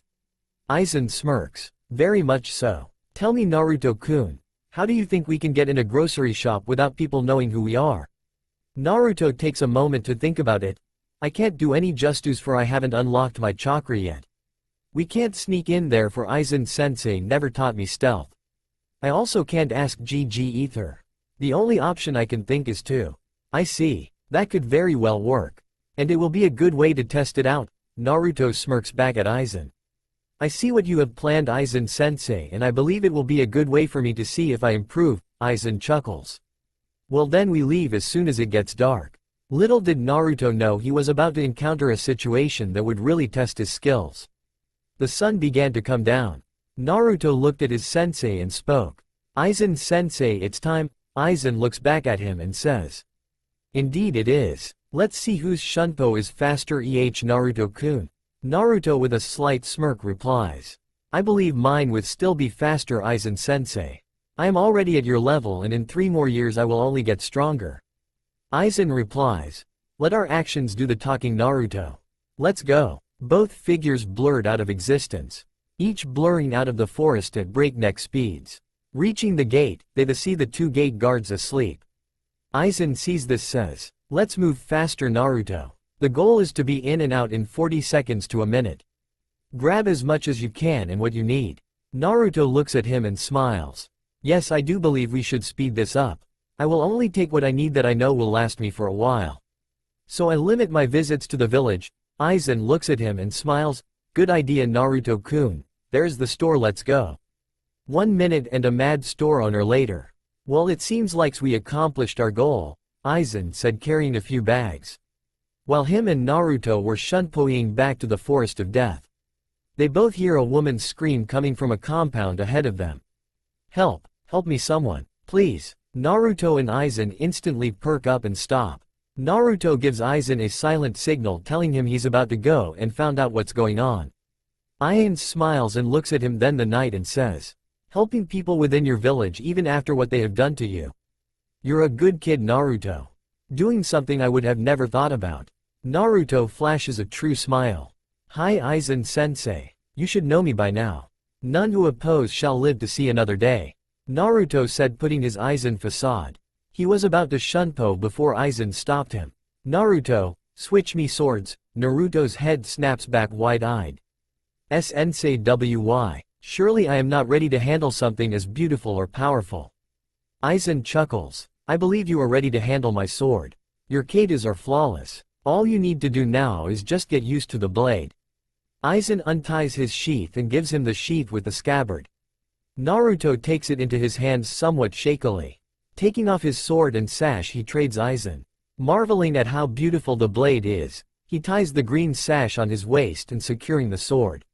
He looks at Aizen and bows. "Aizen-sensei, I will make you proud using this sword. This means a lot to me." "Thank you." Naruto then shunpos to the compound. Aizen, while making his way to the forest, begins to think, smiling. "You already made me proud, Naruto. You just don't know it yet." Uchiha compound. Makoto POV. Makoto was running around the compound frantically trying to escape from her son. Seeing all members of her clan on the ground dead. Her older son, the prodigy of their great clan, just slaughtered everyone. She had to witness her son kill his father. Makoto was having a hard time wrapping her head around this concept. She was shaking out of her thoughts when Itachi Uchiha, a graduating student at the top of his class at 7 after only 1 year, mastering their famed Dojutsu the Sharingan at 8, passing the Chunin exams at 10, and becoming an Anbu captain at age 13. No doubt he was well beyond his years. Stood in front of Makoto, blocking her only chance of escaping. Makoto stood there frozen. The only thing now that was in her way was her son. Itachi looked at her emotionless. Sharingan blazing. Makoto broke the silence. "Why, Itachi-kun? Why did you slaughter our clan? Your father, your friends, tell me why?" Makoto said, on the verge of tears. Itachi stood there silent, until speaking in his monotone voice, "To test the capacity of my skills. Although you should now Otuto is alive. I put him in a strong genjutsu. He will come to despise me. He will hate me and look to seek revenge. It ends here." Itachi took out his ninjutsu and looked at his mother for the last time. And silently whispers, "Forgive me, Ka-san," and brought his sword to slice her. Makoto closed her eyes, believing she was going to die. It wasn't until she heard a loud clang in front of her. Opening her eyes, she sees this tall blonde man in front of her blocking her son's sword. She hears the words, "I don't think that is a wise choice, Anbu-san." Naruto's POV. Naruto quickly shunpoed inside the compound. Upon entering, he saw bodies on the ground with blood everywhere. Quickly walking to some bodies on the ground and closely examining them, it seems these kills were fast with only a single strike. Looks more like this person did not want to trend along here. Upon further inspection, he spots a little boy on the ground squirming and sweating. It seems he is the only one who is alive. But it seems he is in some nightmare, he thought.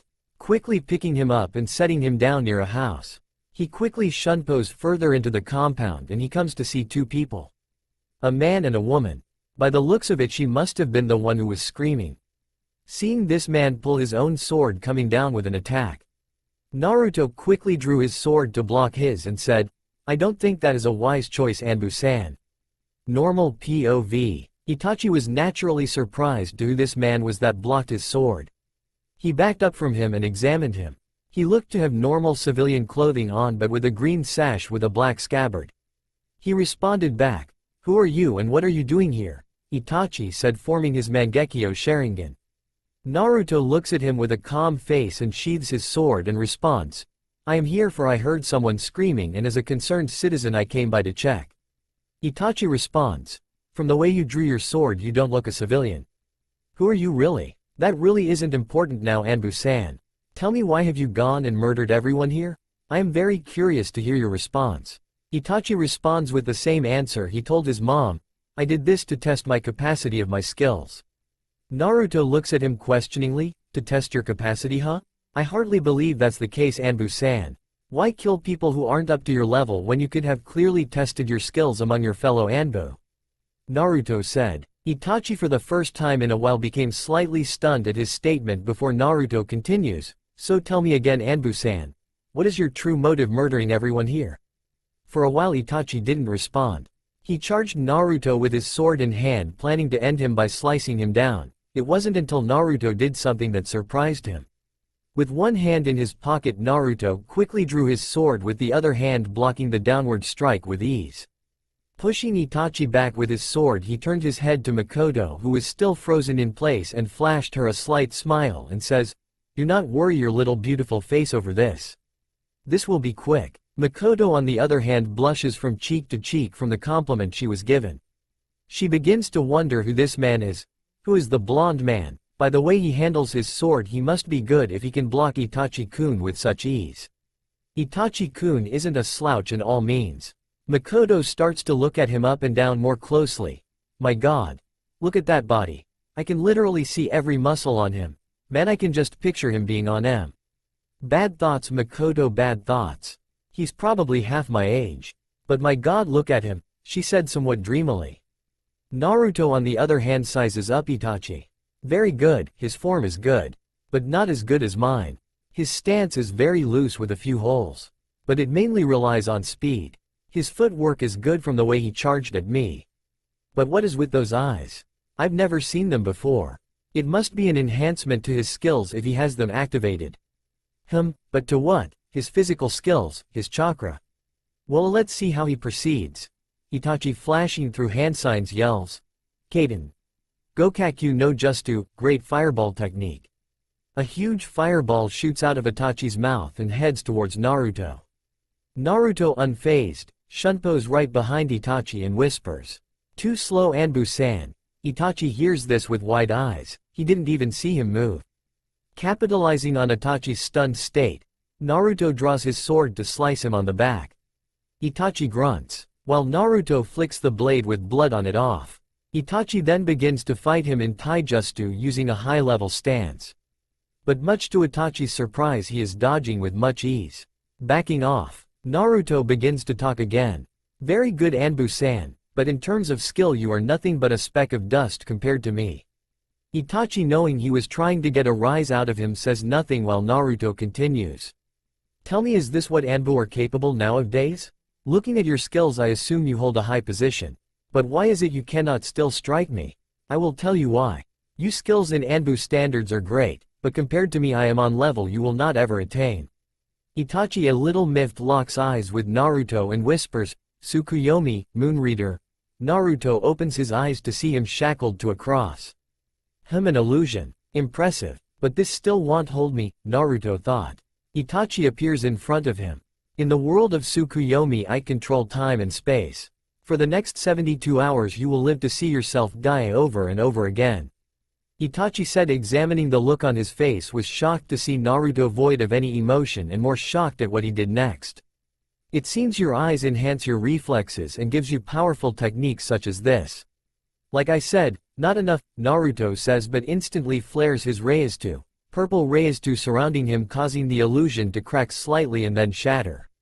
Itachi looks at him wide-eyed and states, "Impossible, the only people capable breaking that illusion are people who have the same eyes as me." Itachi yells, showing his first emotion throughout the whole fight. Naruto smirked, knowing he was starting to show his emotions, but just points out his finger and says, "Hado number 4. Byakurai, a streak of thunder shoot from his finger at fast break speed and struck Itachi clear in the shoulder. Itachi grunts a little louder before gathering more of his chakra. Looking at Naruto, he retaliates. Amaterasu, heavenly illumination. Again, the flame does not reach Naruto at all for him being too fast. Makoto, on the other hand, watching this battle, is just completely stunned. This man is single-handedly fighting her son with ease, who is known throughout the village as one of the strongest ninjas. Oh my, I have to get to know this guy now. Hopefully he can tell me his name so I can give him an award, she thought with a blush, but turned her eyes back to the battle. Seeing the frustration on Itachi's face, he speaks, again, your techniques are too slow. You must be low on chakra, I presume, considering you're slouched and panting. I believe I am done playing with you. Naruto begins to flare his spiritual pressure as he did to Akane at their first meeting. Itachi soon finds himself on both knees, almost hyperventilating at the sheer weight he feels on his whole body. It lasts for about 30 seconds and looks up to see Naruto slightly smirking. Like I said, Anbu-san, you are a nothing compared to me. That pressure you felt is my raw power alone. I only used a fraction of my power as a whole. Continuing to fight me is useless at this point. Itachi for the first time in his life looks at Naruto with fear. Figuring out that he was merely toying with him, an Anbu captain at that. Naruto began to speak again. Knowing that I have this power, I would like to propose something to you. Itachi became genuinely interested in what he was going to say and said. And what would that be? Naruto looks at him and continues. Right now I am not a ninja of this village, for I have yet to go to the academy. Itachi became wide-eyed and his jaw dropped. This man, who looked to be at least a teenager, is someone who has not started the academy at all, which tells Itachi he must be younger than he really is. Naruto continues. After I go to the academy and graduate, then become a chunin, I am going to leave this village to start my own. What I propose is, since I know you are a strong and capable ninja, I want you to be one of my first captain among my ranks. Itachi was a bit skeptical at first. Your strength is believable, but where and how do you plan on making a village? Naruto looks at him with a sinister smile and says, it will be explained in due time if you plan to join me, that is. I can exterminate you like a fly right now if you wish. But I do see great potential in you, Anbu-san. If you don't mind me asking, what is your name?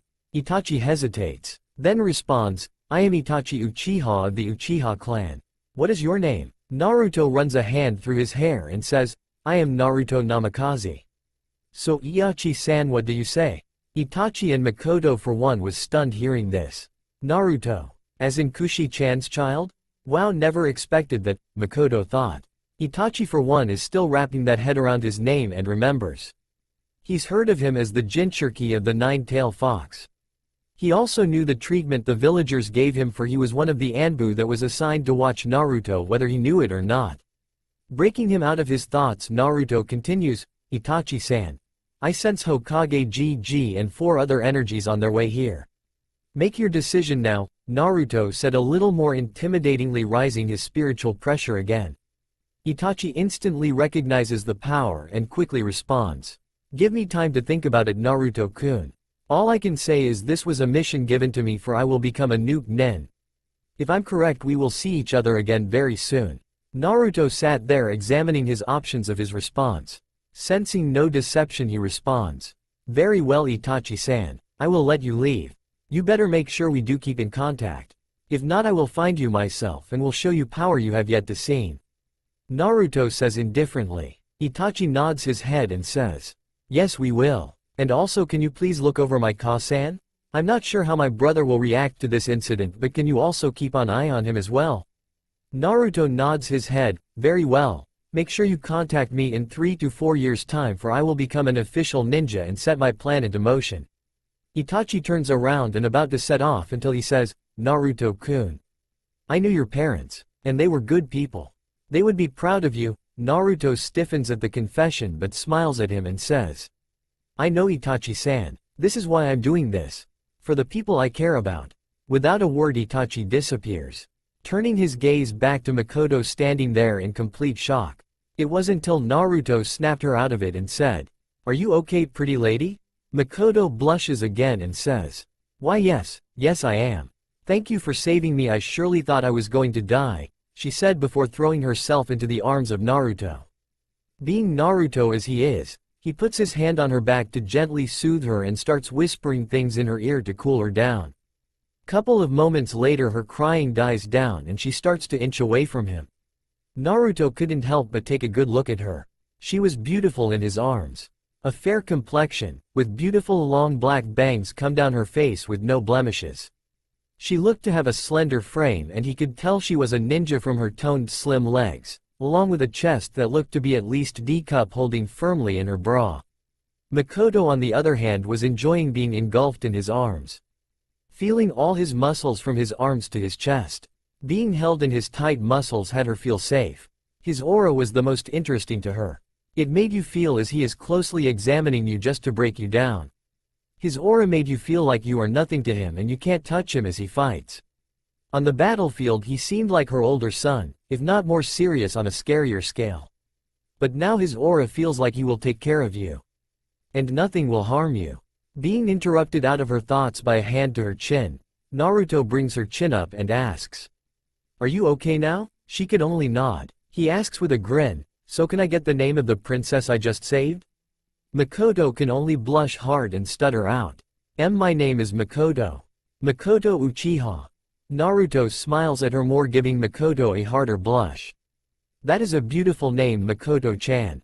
Why was he trying to kill you?" Naruto said, still blushing from the affectionate term stutters. "I don't know. He was my oldest son. Why would he betray our clan like that? Why kill all his family, friends and everyone he loves?" She yells, tears pouring out again. Naruto, looking a little sad, brings her into a tight hug and she instantly buries her head in his chest and just rubs her back until she calms down. Makoto, enjoying the moment, hears Naruto speak up. "I would love to sit here and hold you all day, Makoto-chan, but I have to go now." Makoto looks up and teases back. "Ah, why? I am that bad of company?" Naruto cracks a slight chuckle and says smoothly, "No, not at all, Makoto-chan. Any man in his right mind would enjoy this. Would it make you feel better if I told you I am enjoying holding you?" Makoto blushes even redder than this time and couldn't say a word. Naruto starts to hear Akane and growl a bit, making her presence known for the first time in this encounter. Akane's mindscape. She was witnessing what Makoto was doing and started to growl. "How dare she shamelessly flirt with my Naruto-kun? Wait, my Naruto-kun, when did that happen? Though I wouldn't mind making him mine. And I mean all of him." She thought, playing certain UAL scenarios in her mind, making her nose bleed at all the images. Back to Naruto and Makoto. Seeing Makoto blush, Naruto only smiles, releasing her, giving them a little space, and says, "Well, I must get going. GG will be here in second. When he asks who saves you, tell him everything that happened here. I'm sure GG would at least like to know I'm alive at least." She nods her head as Naruto turns around to try and get back to the forest, but hears something from Makoto that makes him flinch. "Where are you going, and is it true? Are you going to leave this village?" Naruto stops and stands still. Turning around to look at her, he sighs and runs a hand through his hair and says, "Yes, I am. When I become of Chunin rank, I will leave this wretched village to start my own." Makoto says, "I want to go with you," she says. Making Naruto slightly stunned before reining himself in. "What would be your motive? You have been in this village your whole life. What would be in it for you to defect? You still have a child here." "Why?" Naruto said, turning his facial features serious. "I have nothing to live for except my son. I want to know how this will affect him in the future. I believe he will seek revenge. I'm hoping I can steer him away from that. But all I know is I want to start anew. This place will only serve as a memory of what happened," Makoto retorts. Naruto, studying here, seeing the logic in her statement, speaks up. "Very well, you can come. But you will have to wait a couple years. For am I on a training with my sensei away from the village?" Makoto nods and asks, "So you're coming back then in a few years? What if you don't come back? What if you decided to leave me? Where am I going to go? What am I going to do?" She yells hysterically. Not knowing how to proceed and get her to quiet down, he does what he thinks is right at the moment. Walking towards her, he gently grabs her cheek and caresses it, then follows it up with a deep, searing kiss to her lips. Makoto was stunned for a moment before deepening the kiss. Surprising Naruto by her actions, he begins to deepening as well, making her moan into the kiss. A few seconds later, he's the first to pull back and says, "There, remember that kiss, Makoto-chan? It's my promise to you that I'll be coming back. Without another word he shunpos out of the compound back to the forest to try and catch up with Aizen. Makoto, still in a daze, thought one thing: wow, he has the softest lips ever. And he's a great kisser. Makoto suddenly hears a voice. Makoto-chan. Makoto-chan, are you alright? She hears someone say. She focuses her gaze on the person and it appears to be Sarutobi and Sumanbu behind him. Hello Hokage-sama, and yes, I am fine. Sarutobi notices her glazed eyes and asks, what happened here, who did this? Makoto began to explain how everyone in the compound got slaughtered by her oldest son, even her husband, leaving everyone dead except her son. Then she tells about how she almost died if it weren't for a blonde swordsman. Sarutobi, being a little more interested, asked who it was. Her answer shocked Sarutobi. Explaining it was Naruto, she began to tell him how he beat Itachi with ease and was toying with him. This further shocked Sarutobi to his core. He knew Itachi was one of the best ninjas in the village. Even the Anbu were amazed. No one was ever up to Itachi's level during his time in the Anbu. Hearing that an 8-year-old was capable of feat shocked them. Especially a purple-haired sword-loving kunoichi in the group. Remembering what he looked like in the Forest of Death, she began to blush under her mask. But what interested her was the boy's supposed sword skill. She knew Itachi-senpai was excellent at sword and had almost to no flaws. She knew she had to meet him and maybe test her skills. Sarutobi was in deep thought about it. Naruto-kun, it's almost only 1 year and you're able to single-handedly defeat one of my best operatives. What of training have you been doing? Sarutobi, snapping out of his thoughts, tells Anbu to fetch Sasuke and get him and Makoto to the hospital. Both Sarutobi and Makoto ended their night with thoughts of the same blonde boy. With Naruto. A couple minutes later, reaching a clearing, he spots Aizen meditating. Aizen, sensing him, speaks up. How is it, Naruto-kun? Naruto sits down next to him and lays back on the grass to gaze at the sky and says, nothing I couldn't handle. It seems my Hado has gotten better in power and accuracy. Not only that, but my speed was no match for the man I fought. It seems he held a high position within the Anbu. Aizen smirks and say, wouldn't expect anything else from you. Your training is almost over. And for that the only thing left is to find your Zanpakuto spirit. What did Kyuubi say about training, by the way? Naruto thought about it and said, ah yes, let me ask her. Aka-chan, aka Chan, are you there? Naruto says through the mental link. Akane responds, yes, I am Naruto-kun, and to answer your sensei's question I will help you with everything from chakra control, to elemental chakra and learning those justus your Hokage gave you. We should begin with that after you learn your Zanpakuto spirit. Naruto nods and thanks her, but was interrupted when Akane yells again, and you better come in here tonight so we can cuddle. Naruto chuckles and responds, well, who would have thought the Kyuubi no Yoko would want to cuddle with someone like me? Well, I wouldn't miss it for the world. Akane blushes, glad that Naruto couldn't see her right now. Naruto, breaking the link, tells Aizen everything Akane said. Being pleased with the answer, Aizen says, well, rest up tonight. For the rest of this month you will try to confront your Zanpakuto spirit. After that it will have been 1 year. For the next 3 you will be refining these techniques to mere perfection. If everything works out you should be able to surpass me. Also know that once your training is complete I will have to leave. No, contacting your spirit doesn't always come easily. You might have to spend weeks on it. Naruto, frowning at the thought of his sensei leaving, nodding, says, hi sensei, I promise these next 3 years you will be proud of me and I will surpass you. Aizen smiles and thinks, you already have made me proud, Naruto-kun. I just wish I could stick around and see your success. Unknown to both of them, Naruto's sword began to vibrate. Finally, Naruto-kun. I will be finally able to meet you. Finally someone who will use my potential to change this world. I can't wait. That night Naruto went inside his mindscape during his sleep to cuddle with Akane. They spent the whole night telling each other about their lives, likes and dislikes, etc. Akane even explained to him that his mom was her previous vessel and that she was manipulated into attacking Konoha by a man named Uchiha Madara. Crying because of it, Naruto soothed her and vowed to kill this man for her. Akane instantly knew that day when she was being held like a lover, talking to each other, and him telling she was going to avenge her. She knew instantly she was beginning to fall for her vessel, surprising herself at how quick she fell in love. But she then realized she cared for him all along, and it took certain actions for her to confirm it. She only needed the right time to tell him that she was in love with him. 1 month later, 1 year finished. It's been almost 1 month since Aizen gave Naruto his sword to begin his Jinzen with, but for some reason he still wasn't making progress. Noting that his sensei said it might take longer, he started to clean the sword, making sure it was shiny. He then put it on his lap and began to meditate again. Feeling a different feeling this time than all the other times he's meditated, he tries to focus on it more. More and more than feeling becomes more powerful until he opens his eyes. Kyoka Suigestu's world. Opening his eyes, Naruto finds himself in a field with a pond in it. The moon reflecting off the pond, being that it's nighttime. He looks up to see the sky. Stars spread out throughout the sky. He only uttered one word. Beautiful. Then he hears a voice to the side of him. She then responds. It sure is Naruto-kun.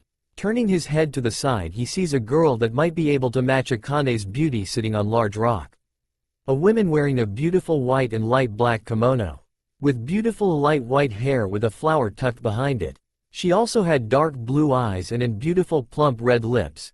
Picture Soda no Shirayuki from Bleach. Naruto for the first time is stunned by someone's beauty. He never expected his Zanpakuto spirit to be so beautiful. Composing himself, he walks to her and stands in front of her and begins to speak. I assume you are my Zanpakuto spirit, he says, then reaches over to grab her hand and place a kiss on her knuckles before continuing. You truly are a beautiful spirit. Kyoka never imagined her wielder to be so bold. Blushing up a storm after the kiss, smiles at him. I have been waiting to meet you, Naruto-kun. You are much more handsome up close, Kyoka says while still blushing. Naruto smiles and replies, thank you, but while you can give me a word to describe my looks, I have yet to find a word that fully describe your beauty. Kyoka, now blushing even redder than before, said, you are very smooth with words, Naruto-kun. I only call it how I see it. So what do you mean when you said you have been waiting for me? Naruto says, I have been watching your training, and let me say I am impressed. Your resolve is unshakable, and your determination is, I know, will not waver. I know for a fact you will be able to wield me at higher state than Aizen can. Kyoka said, trying to control her blush. Silence reigned over them for a few minutes before Kyoka speaks up. Tell me, Naruto-kun, do you know my name? For a minute Kyoka looks at him silently, hoping he does. Naruto gazes at her with a soft expression and says, of course I do, my beautiful mirror flower. It is my honor to meet you. Kyoka Suigestu. Kyoka all of a sudden lunges at Naruto and starts to kiss him with much need.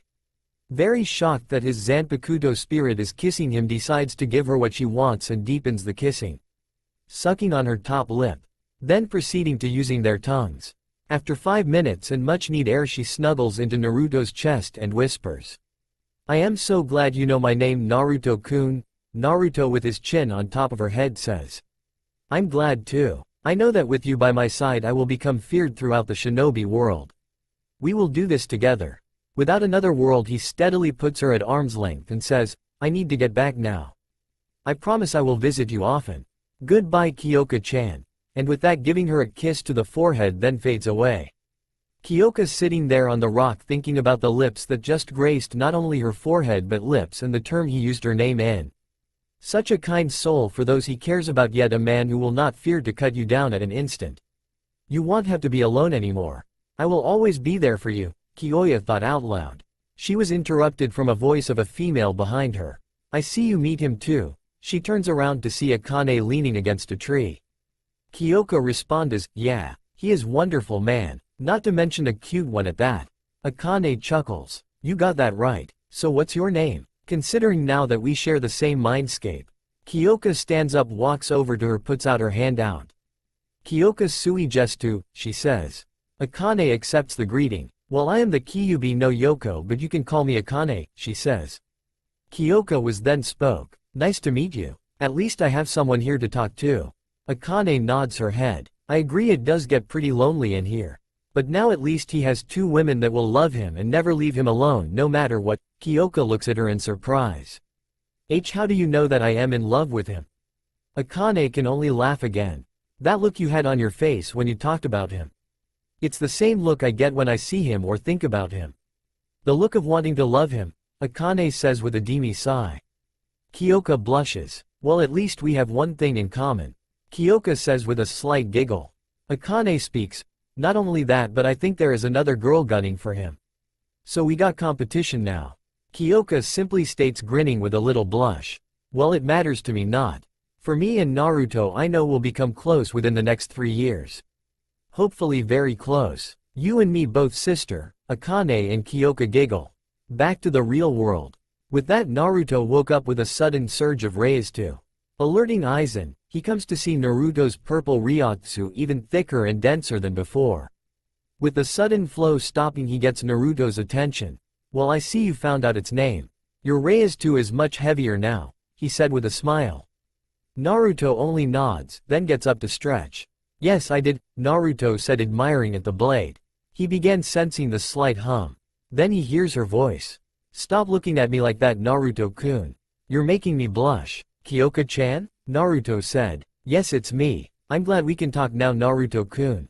Now that you know my name, we have a stronger bond, thus sharing my mindscape here with Akane. Kyoka said. Hi, Naruto-kun. Akane piped up excitedly. Well, hello my beautiful vixen, Naruto said. Akane on the other hand blushed while Kyoka pouted. Ah, Naruto-kun, what about me? She asked cutely.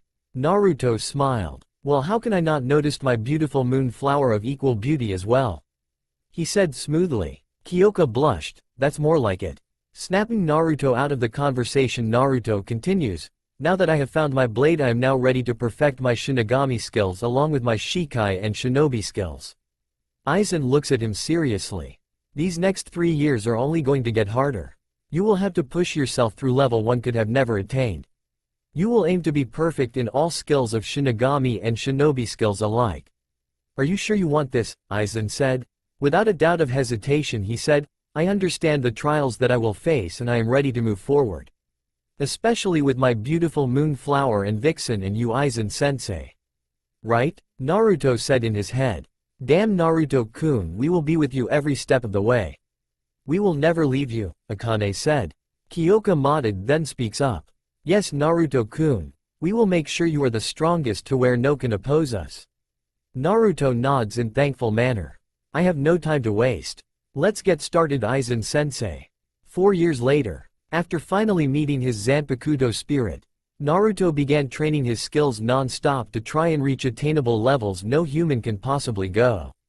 Naruto perfected his katas to a T. Every strike he can deliver are instant kills. He perfected his swings to such a degree he can cleave off any body part with ease. His Zanjutsu skills have defiantly surpassed Aizen's by a mile.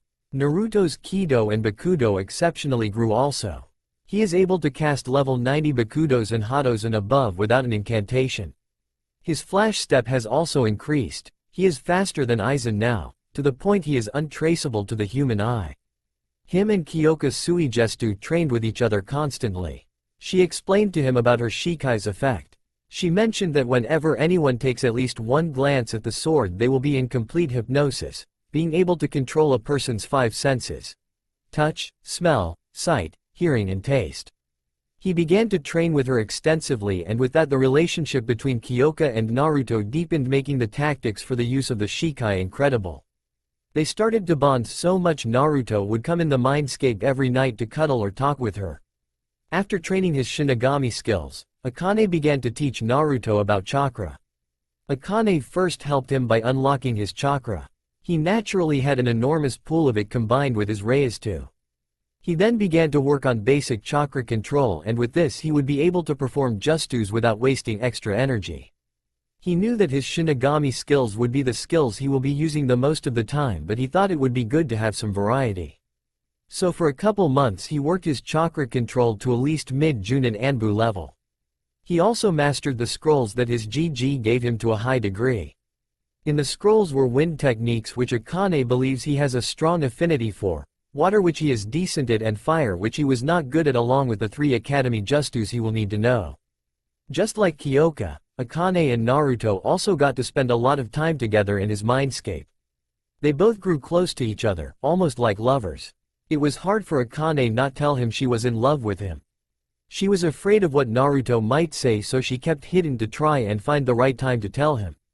So far Naruto's skills were above and beyond he could have hoped for. So where do we find our blonde hero now? Here we find him walking on a dirt road back to the village. His appearance has dramatically changed. Standing at 6 feet 4 with a lean frame. Hair that flows even more than before. With his hand laying on the hilt of Kyoka sitting snugly on his left side. He no longer sports his civilian clothing anymore. He wears the exact replica of Aizen's outfit. All white, high-collared with black trimmings with a purple-like waistband. He decided to wear this in honor of Aizen and for what he has taught Naruto. Naruto and Aizen grew very close within the years, moving past the sensei and student relationship to almost a degree of father and son. For Naruto, he had no problem calling him Two-san, especially for all the things he taught him.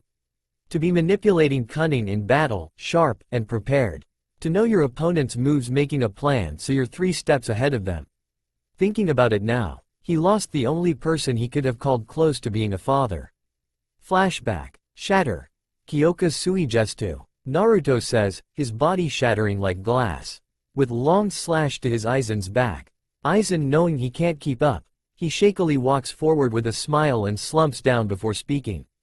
You have done well these past years, Naruto. You have surpassed me in many ways. You have excelled at everything I have taught you. All there is left to do now is go back to your village and show them who you have become. Naruto turns around and bows. Thank you, Aizen-sensei. If it weren't for you or the Hokugyo, I would not be here in the first place. I owe all my skills and training to you. Aizen smiles, stands up and looks at his hands slowly withering away. Naruto yells, Aizen-sensei, you're disappearing. It seems so, Naruto. I believe my purpose here has been fulfilled. I guess this is goodbye, Naruto, Aizen says with a slight smile. Naruto on the inside wanted to cry and hug his sensei, but on the outside he knew he shouldn't. In memory of Aizen's training, he told himself he will remain calm and collect as ever. Naruto walks up to him eye to eye. Aizen-sensei, we have been together throughout these years. You have taught me many things. You showed me what it's like to have someone care for you. I know this might sound weird and I know I have a real father, but I've always considered you one Two-san, Naruto says smiling. Aizen goes wide-eyed at his confession, but then just smiles a true smile for the last time. I know you have, Naruto, and I am honored to think you gave me a title that means so much. You know what's funny? A couple hundred years ago I would have never involved myself with such trivial things such as emotions. In my mind I believed it slowed me down in my conquest of power. Isn't ironic that now, thinking about the things I've done in my past life and training you for years, I just couldn't help but grow fond of you, Naruto-kun. Aizen continued. Close your eyes, Naruto, I want to give you something. Naruto closes his eyes. Aizen then materializes the same clothing he has on. Okay, Naruto, open your eyes. Naruto then opens his eyes and sees the same outfit Aizen is wearing in his hands. I thought you would need some new clothes on your way back. Just a little something you can remember me by. Naruto takes it in his hand, threatening to shed tears. He goes behind a tree to change. He comes out looking like an exact replica of Aizen. Well, you look pretty good, Naruto, Aizen says. Thank you, Aizen-san. No thank you, Two-san. Naruto says, bowing. Aizen's arm, then his body began to fade. Well, looks like I'm being absorbed now. Never stray from your goals, Naruto. Make me proud. Show them a true power of a god. Aizen then vanishes. Closing his eyes with a lone tear falling out, whispers. I will, Aizen-sensei. I promise. With that he begins to walk out of the forest. Back to Naruto. As Naruto was reminiscing, he hears a couple men from the trees and bushes and a woman screaming far ahead. Naruto, being curious, sets out to find where the noise is coming from. Hopping from tree to tree, he spots where the noise is coming from. He sees what it looks to be like ninjas, but not from the village of Konoha. But what grabs his attention is this woman on the ground with multiple cuts, bruises and some torn clothes. His attention turned to her beautiful ruby-red eyes. They resembled Itachi's but more beautiful and majestic. He can tell she was a kunoichi from the Hite 8 she was wearing and the pouch for weapons. But what they started to do made his blood boil. All 3 of the ninjas were going to try to pin her down and rape her. One man, which he determined was the leader, began to rip her clothes off and started to pull his out, ready to rape her. Naruto shunport at the blink of an eye. Kurenai's POV. Kurenai just got back from a mission to Suna. A simply C-rank delivery mission to the case cage and back. But halfway into her getting home she encountered 3 ninjas from Kumo of all ninjas. She determined they all looked at least to be mid-chunin to Junin. She put up a good fight until one of the ninjas hit her from her blind spot. Well you put up a good fight bitch. One of the ninjas said. Hey, you wanna have fun while the bitch is down? Said the other Kumo ninja. Kurana's eyes widened when she heard the word, fun. She knew what they wanted to do. Alright, we can have some fun. Both of you pin her down. I'm going to have a go at her first, said the supposed leader of the group. Both of the Kumo ninjas restrained both her arms down so she couldn't use just you.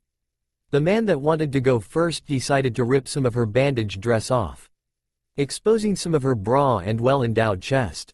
Kuranai was now starting to panic. She began to cry and scream and told them to stop. The man didn't listen to him but just sat there continuing to rip her bottom part of the dress, grinning like a madman. He saw her panties exposed and ripped them off viciously. He then pulled out his penis ready to enter her. You have such beautiful eyes. I want you to watch with those eyes what I'm about to do. Kuranai was now crying and began to think, this is it. Just a simple delivery mission. Now I am going to get defiled by these sick men. Here I thought my first time was going to be special. God please anyone, someone help me. She closed her eyes accepting the inevitable. Seconds passed and she didn't feel anything. She opened her eyes to see the man that was about to rape her without a head. She turned her eyes to see a tall blonde man with an all-white attire with a sword in his right hand, with a single long strain of blonde hair floating in the wind. She looked at her handsome blonde savior in awe. Normal POV. Naruto reached him in a second and drew his sword to cut his head off, his head rolling away from his body. Both of the ninjas that had Kuranai pinned down jumped back with her in their grasp. Hey, who the hell are you and why the fuck did you just do that for? One of the ninjas said. Naruto stood there voiceless. Kachikali he shunpoed in between the 2 ninjas and grabbed Kuranai and went back to his same spot. The 2 ninjas couldn't believe what they saw in terms of speed. They didn't see him move and they were looking at him the whole time. Naruto with Kuranai, who still had tears flowing from her eyes, looked at her, took off his coat and put it around her and smiled. The feeling of his coat around her made her feel safe.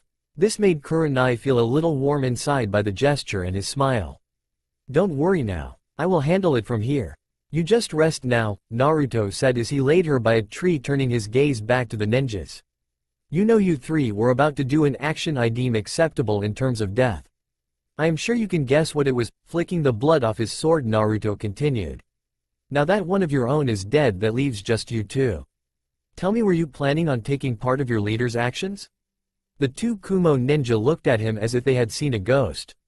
Both were having a hard time trying to utter a word until one spoke up. No man, we didn't want to do anything. He forced us both, said one of the men shakily, knowing that this man can end his life with just a swing of his sword. Naruto, looking at him, said, you believe I am naive enough to not know that you guys suggested it in the first place? Obviously you do not take me seriously. Allow me to show you how serious I am.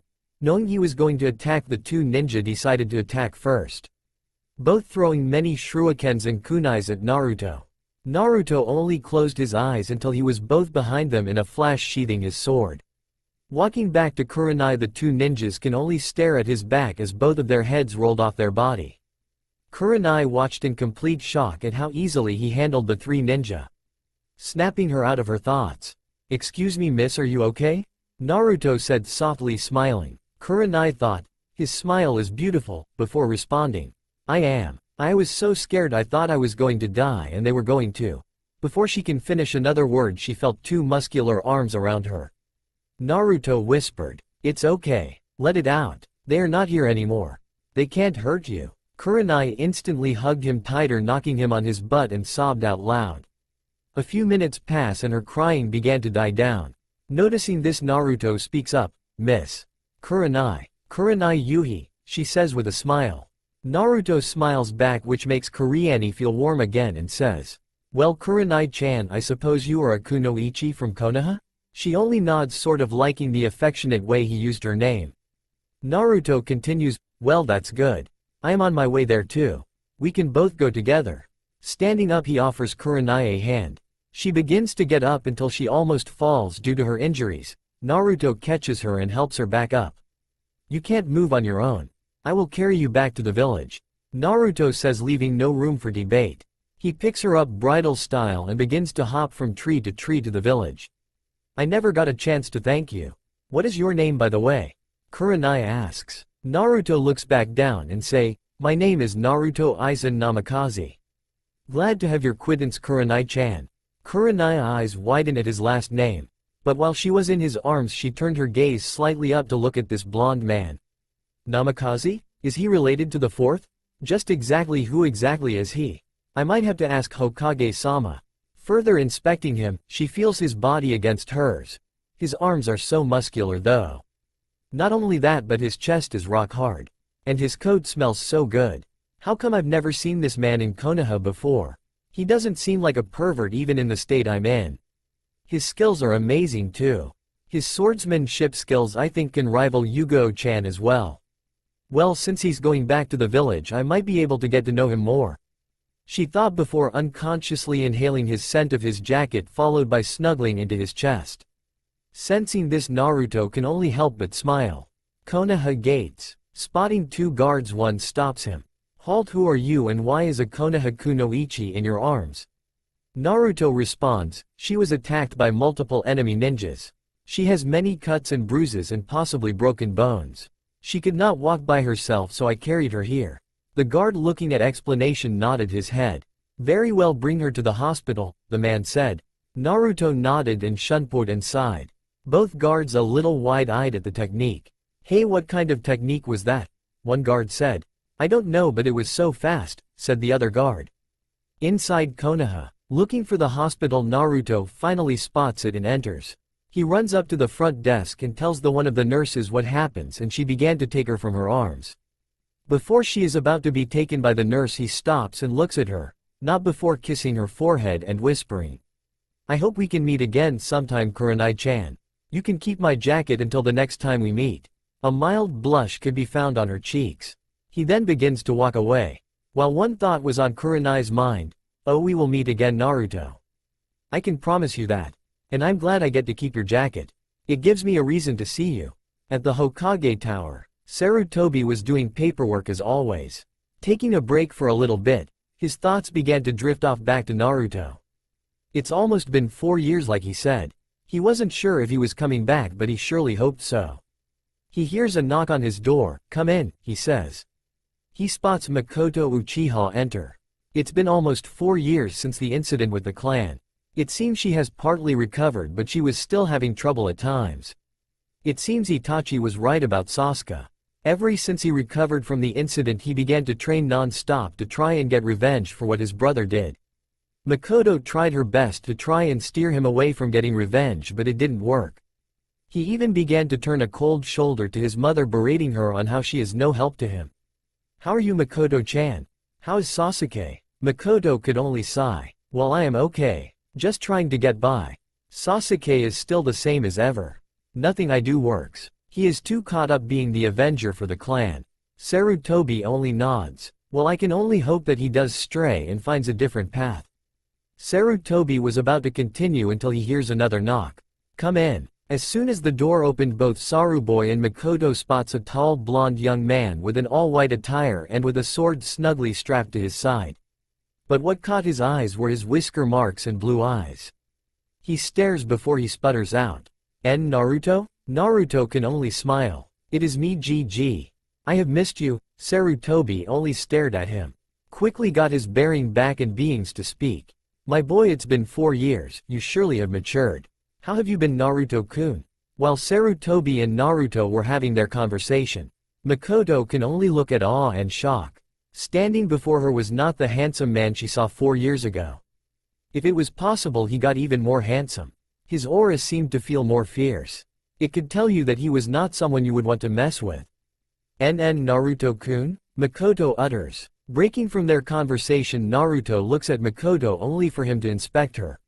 She looked even better than she did before. He was glad the incident didn't affect her that much. He smiles. Hello, Makoto-chan. I told you I would come back. Makoto leaps from where she's standing into Naruto's arms, hugging him tightly. She begins to sob a little. Naruto only soothes her and whispers, I missed you, Makoto-chan.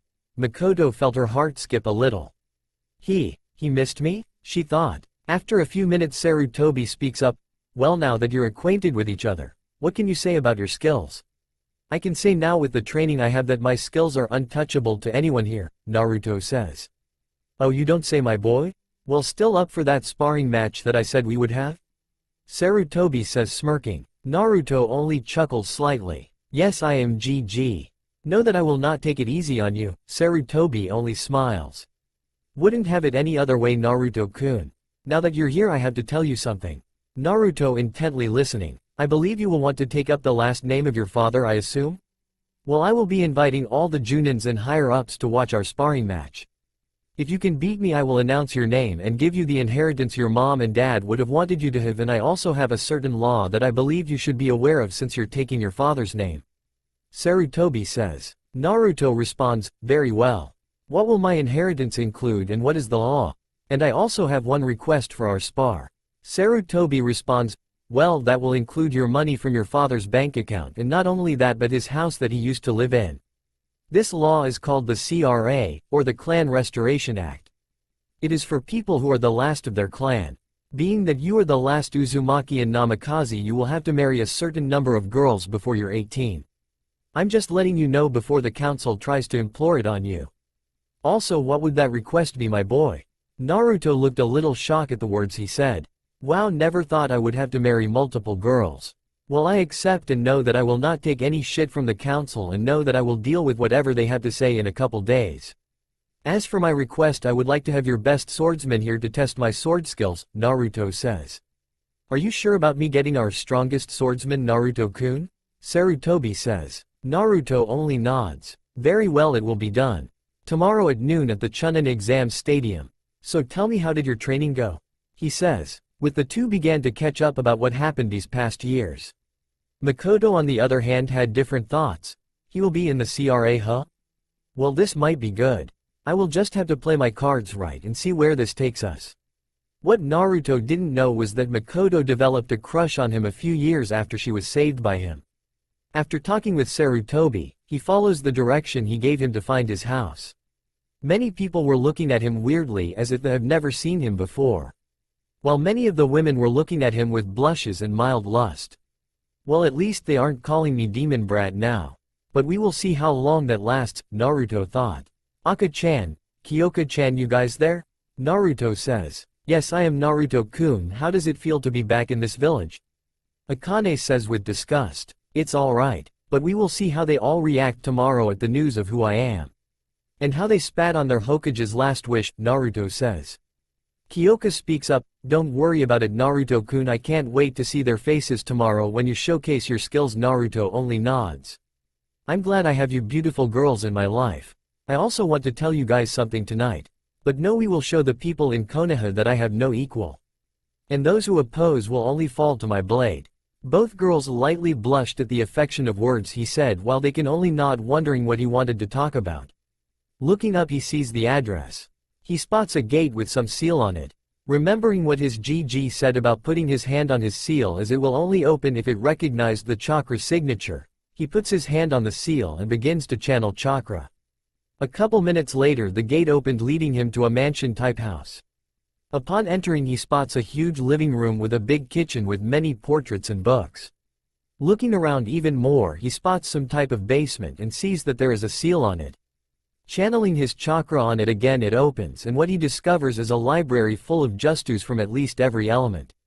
Closing it back up, he heads back up and heads towards the stairs and finds at least 6 to 7 rooms.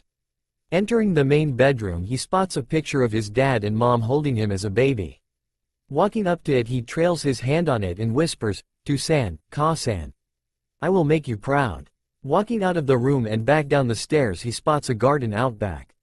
He spots some flowers still in perfect condition, and on the other side of garden is what looks like to be a training field. Very impressed with his house, he returns back upstairs to catch some sleep. Changing into just his boxers, he lays down in the main bedroom and enters his mindscape. Akane and Kyoka's mindspace. Opening his eyes, Naruto walks up to the Japanese-like mansion. Opening the door, he sees Kyoka and Akane chatting. "Hello my lovely ladies," Naruto said. "Hi Naruto-kun," they both said in happy unison. Smiling Naruto then talks. Come on girls, let's go upstairs and rest. I'm tired. Kyoka and Akane happily get up and wrap their arms around him walking up the beds. This was a common occurrence throughout the years of Naruto's training. Bonding with them, he became closer with each of them. Sleeping every night with them, kissing them or and just talking with them. Upon reaching the bed he flops down while Akane and Kyoka take one of his sides and snuggle up into him. Seeing this, Naruto give Akane a kiss on the lips and then turns his head to give Kyoka a kiss on her lips. Both girls letting out a dreamy sigh. Silence was there for about 5 minutes till Naruto spoke up. Girls, I have an important question to ask you, and before you speak let me finish. With a nod from both girls, Naruto continued. As you know now that I am the last of my clan. Being in this village I will have to be in some called a clan restoration act. This means I will have to have multiple wives. My question is if you're okay with it, and if you are, I would like to take both you as my first wives. Akane and Kyoka went wide-eyed. I know these past 4 years I have gotten close to you both, and I can honestly say I have deep feelings for both of you. I find everything about you guys wonderful. I feel peaceful when I'm with you too, you guys keep me sane. So will you please be my wives? I promise that I will give you a ring, but not now? Naruto said. Kyoka and Akane were crying now.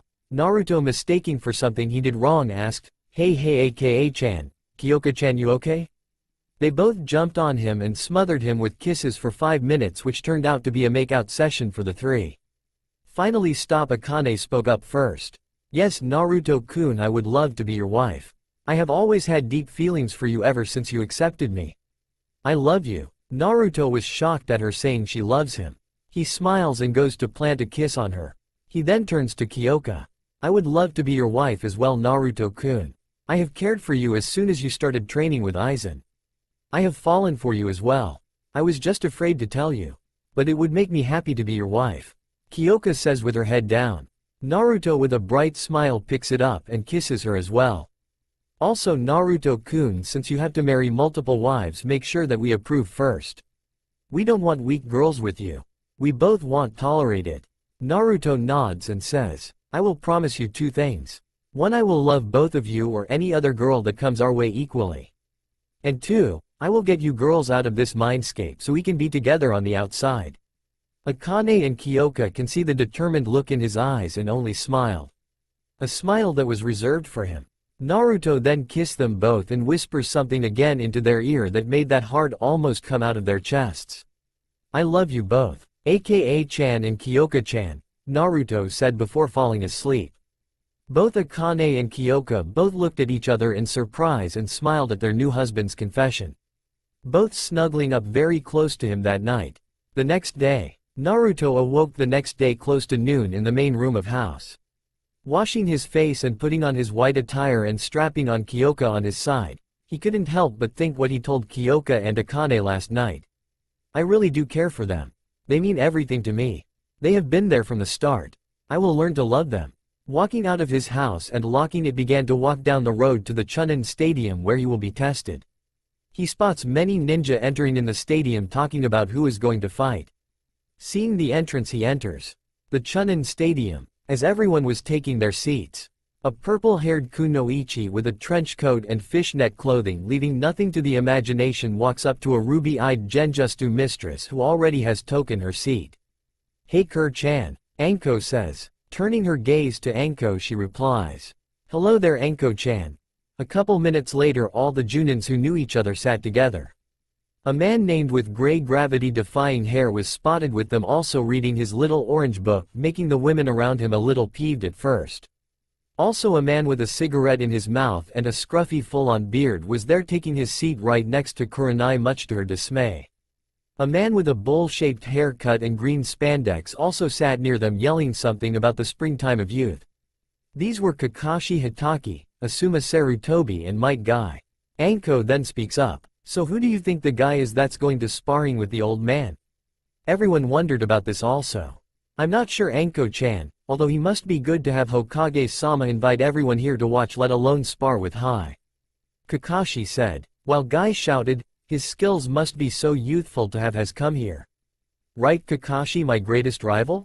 Kakashi flipped another page before saying, you say something Guy? Guy face faults. curse you and your youthfulness. Meanwhile Asuma was attempting to talk to Kurenai. So Kurenai-chan, I was wondering if after this you would like to go on a date tonight. Kurenai then responds. Sorry Asuma, I can't. I'm having a girls' night out. Asuma a little down just says. Yeah sure okay maybe next time. While Asuma was back to thinking of a way to get her to say yes to a date. While Kurenai was thinking about a certain blonde man, maybe I should try and find him after this. I didn't even get a chance to thank him properly. Plus I still have his jacket. Shaking her out of her thoughts, she heard the Hokage-sama speak up. Upon hearing his speech the mystery man entered. Looking closer Kurenai spots the man she was thinking about. Blonde hair, slim figure and all. Without consciously thinking she yells, Hey Naruto-kun. Having everyone in the stadium look at her. Shinobi Council side. Makoto was on the other side of the stadium with all the whole Shinobi Council present. All that were present were the heads of each respective clans. Starting with the Hyugas, the Naras, the Akamichis, the Yamanaka, the Inazukas, the Aburame and the Uchiha clan. Each clan represented by their heads there. The Hyugas well known for the clan eyes, the Byakugan and their clan-styled taijutsu known as the gentle fist that targets special points in your body shutting down your chakra. Hiyashi Hyuga known as the head of the clan. Having long black hair and wearing loose traditional robes accompanied with pupil-less white eyes. Shikaku Nara, with 2 scars on the right side of his face. He had dark hair tied up into a spiky ponytail, dark eyes as well as a goatee. The Nara clan known for the impressive IQ and laziness. They are masters at using the shadow to their advantage by trapping opponents and killing them. Next was Choza Akamichi, a large man with long red hair, with purple markings on his cheeks and samurai-like outfit. The Akamichis are known for the consumption of food turning it into energy. Their clan's technique is known for their body part expansions. Sitting next to Choza was a man with long blonde hair reaching his back with spikes in the front with blue-green eyes. His name was Inoichi Yamanaka, head of the Yamanaka clan. Their clan being known for the flower shop and using their skills for interrogation and espionage. Their techniques they are known for are transferring consciousness, reading minds and communicating telepathically. Sume Inazuka, the head of the Inazuka clan. She had long, spiky, untamed brown hair, vertical slit-like pupils, elongated canine teeth and nails. On her face were fang-like markings known for their clan. A clan that are known for their dog companions. And being able to use collaboration techniques with their companions. Next were the Aburame clan. The head, being Shibi Aburame, being very stoic and silent. He wears dark glasses with very spiky short black hair and a mustache. He typically wears a high-collared outfit, while carrying a gourd on his back that is used for holding more kakaichu. Their clan are known for using their bugs to drain opponents' chakra. And lastly Makoto Uchiha, head of the Uchiha clan. Luckily for her she began to train after she was saved by Naruto. Although she tried training with her son, he would outright refuse, telling her she was worthless and doesn't deserve being called the head. Saddened by his choice, Makoto, ever since she became a housewife she started to slack a little on her kunoichi skills. Luckily for her she was able to train her Sharingan, making her worthy of the clan head title. Being that she was the head of the Uchiha clan, now she had to show up. Although she didn't mind knowing that her Naruto was about to fight today. While trying to make him hers. But she always was curious about how his skills have grown. And now she will get to find out. Sarutobi finishing his speech has Naruto enter. Walking in, Makoto seeing him couldn't help but marvel at how handsome he is. It was then she heard a woman yell, "Hey Naruto-kun," instantly flashing her Sharingan at the women who said his name like that. Who the hell is she and how the hell does she know Naruto-kun? Good afternoon ladies and gentlemen. I'm glad you all can come here today. Today I have a very special treat for you. It will be a sparring match against me and our top swordsman, one of my Anbu. Her name is Neko. Many of you think this man would be crazy to challenge an Anbu and the Hokage of all things, but I believe you will be very surprised at what he is able to do. Let's start this. Let him in, Sarutobi announced. Naruto opened the door and began to walk towards the field. Hands in his pocket, hair flowing in the wind. Taking small steps to analyze who are in the stadium. He saw that many of the kunoichi were blushing and drooling over him. Go figure. Upon analyzing the crowd he hears a girl shout. "Hey Naruto-kun," turning his gaze to who shouted he spotted Kurenai. Smiling Naruto responds, "Hello Kurenai-chan, nice to see you again." In the stands, Kurenai can only stare at his beautiful face until she heard Anko yell, "You're that Gaki in the forest I saw a couple years ago." Snapping her out of her thoughts, she says, "You know him, Anko-chan?" Kurenai says. Anko looks at her and responds, "I don't know him, but I saw him train at the Forest of Death with another man. His skills at the time looked at least mid-Junin level." Anko grinning continues, "Enough about me Kur-chan, how do you know this blonde hunk?" Kurenai blushes a little. "Well, I was attacked by 3 Kumo ninjas. They were going to do something I would not like to speak of, but he came out of nowhere and killed them. He saved me and then carried me to the hospital," Kurenai said, although thinking about his smile, his scent and kiss to her forehead. "Well, this is going to be good then. He must have improved dramatically. He must also be fighting Yugo-chan then, since she is the only one who knows how to wield a sword properly," Anko said. Back to Naruto. He continues walking and spots Makoto on the other side. She smiles at him. Naruto, seeing this, smiles at her brightly, making Makoto and some of the girls melt at his smile. Finally reaching the middle, he sees a woman in a cat mask with her Anbu attire. They both hear Sarutobi speak. For the first match, it will be a spar in only swords. Here today to test this man is Neiko. At my signal you can begin. As soon Neiko looked up, she was instantly surprised of this blonde man she had met 4 years ago. Sarutobi looks at both of them and says, "Hajime." Neiko jumps back and draws his sword, while Naruto sat there lazily with his hand loosely at the hilt. For a couple minutes no one moved. Neiko sat there examining him. "So this is the Naruto that fought Itachi-senpai. I can't tell much from his stance. Although he fought and beat Itachi-senpai, so I better not underestimate him. He looks very relaxed in his lazy stance. So it seems he will be ready for any attack. Well, here we go." Neiko, tired of waiting, lunges to deliver a few test slashes on him to test his reflex. Surprisingly, it was on point. She decided to step her speed to maximum, trying to deliver a few slashes. To her surprise, he was dodging her strikes with ease at her full speed. After Neiko not being able to reach her, jumps back to separate. Naruto then speaks to her. "Very good, Neiko-san. Your swordsmanship skills are above average at best. But it seems you cannot hit me. If you're trying to hit me, stop putting distance between us."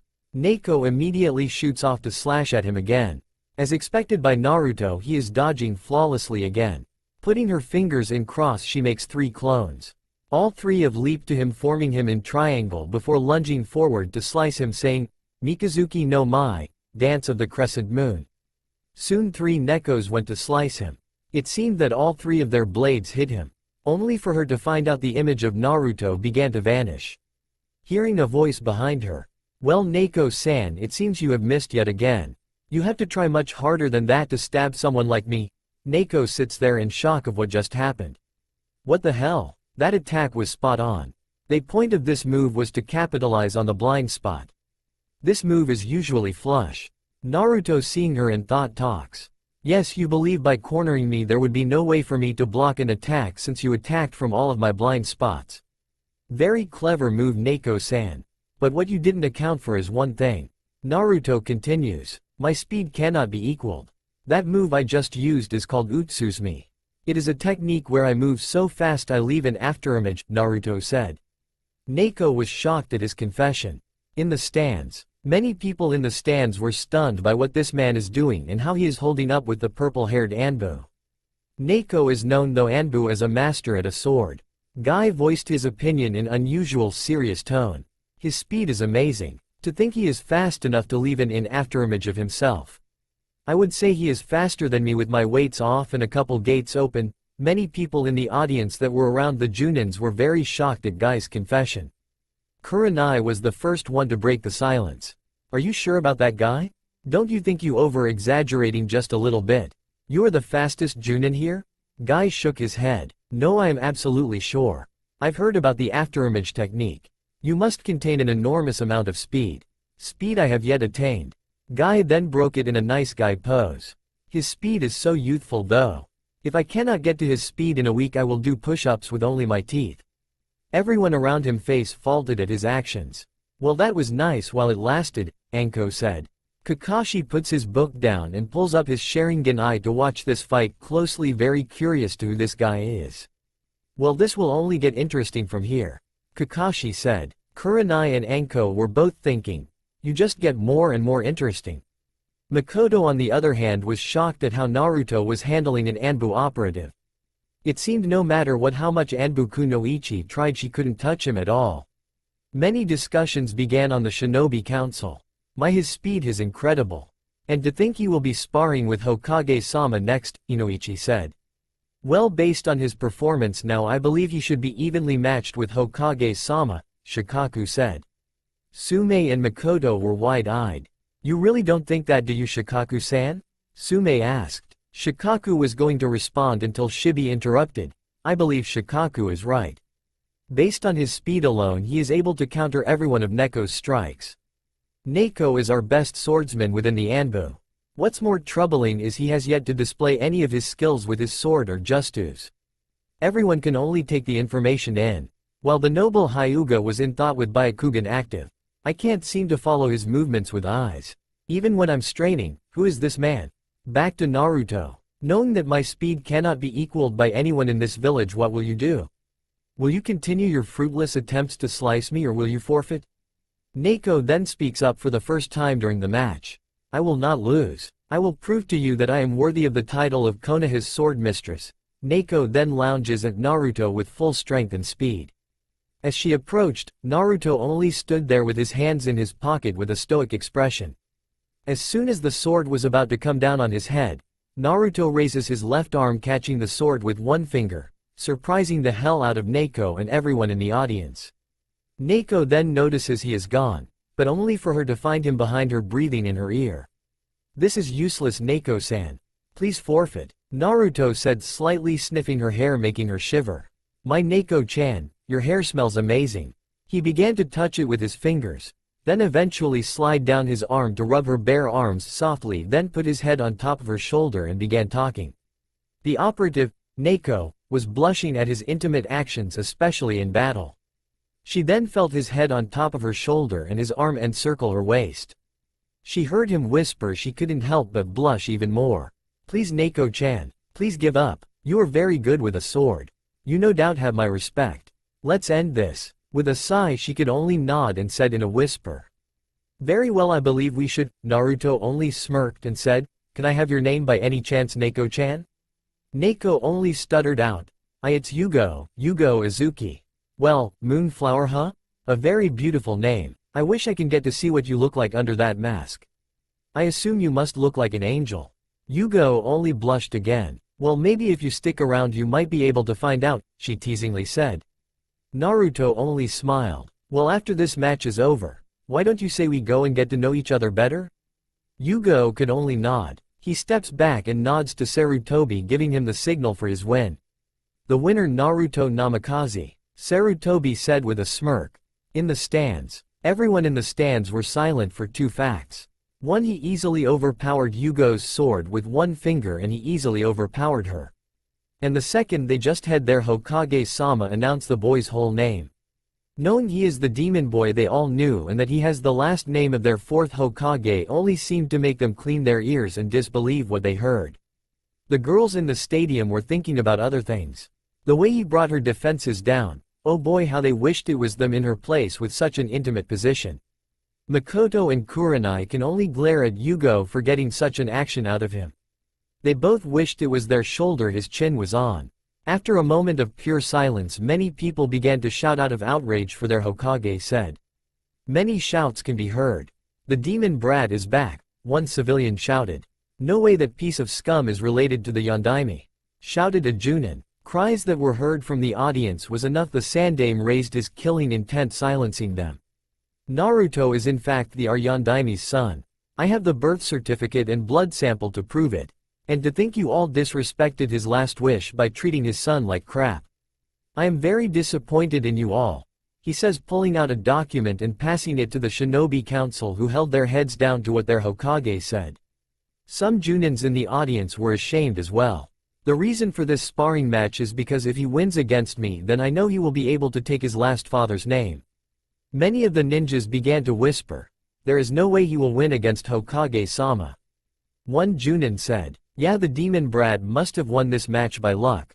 While the whisper were going on, all the Junins except Makoto and Kurenai were surprised at the news of his last name. He was my sensei's son? How? Why didn't Hokage-sama tell me? Kakashi thought. So this little Gaki is related to the Yondaime, huh? Oh, I defiantly want to get to know him now, thought Anko. Yugo was too very surprised at the news as well. Everyone was interrupted from their thoughts and whispers when Sarutobi speaks up. Now this match will begin. With me, the Hokage versus Naruto. A proctor with a sickly cough with senbon needle in his mouth steps in the middle, signaling the start of the match. Looking at the Hokage, and Naruto puts his hands down and says, Hajime. Sarutobi took his Hokage robes off, showing he is in his battle uniform. Naruto sits there lazily again with his hand rubbing his hilt. Naruto-kun, please stop rubbing me, Kyoka says with a blush. I am sorry, Kyoka-chan. Your hilt is so beautiful I can't help but marvel at it, Naruto said. Sarutobi then pulls out a shuriken and puts his hands together and says, Shuriken Shadow Clone Technique. The one shuriken turned into hundreds flying at Naruto. Naruto only looked at it passively. Only before masking his arm with his purple rays to batting away the shuriken. Sarutobi looked a little surprised before forming more hand signs and saying, Doden. Doryuden, Earth Release, Earth Dragon Bullet. A dragon-like head of mud shoot out of the ground at fast speeds towards Naruto. Only for Naruto to shunpo out of the way. Your techniques are to slow Hokage Gigi. You can't touch me with any of your justus, Naruto says. Sarutobi studies him before moving. Well, my boy, it seems you are good. But let me show you why I am the Hokage. Making his hand into a cross sign says, Kage Bunshin no Jutsu. Shadow Clone Technique. 3 exact replicas of Sarutobi appeared. Both lunged at Naruto, engaging him in hand-to-hand combat, while the real Sarutobi and a clone started making different hand signs before both shouted different justus, Doden. Doryuden, Earth Release, Earth Dragon Bullet. The other clone shouted, Kaden. Karyuden, Fire Release, Fire Dragon Bullet. The two justus combined with each other, shooting towards Naruto. Naruto was analyzing the situation at hand. Well, this is impressive. Using 3 clones of himself. 2 to attack and distract me, while GG and the other clone do a collaboration just you. By the looks of the just you, it seems like it has increased in speed and power. If I don't react soon, I might get caught with it, considering he poured somewhat a lot of chakra into these clones to hold me still. Naruto instantly switched to defending with one arm with both of the clones, which surprised a lot of people. Shifting his angle so his side was facing to the just you. It almost hit him until Naruto says, El Escudo. The shield. With one hand, a green-like shield appeared, blocking the powerful just you with ease. Sarutobi stood there surprised at how easily it was blocked.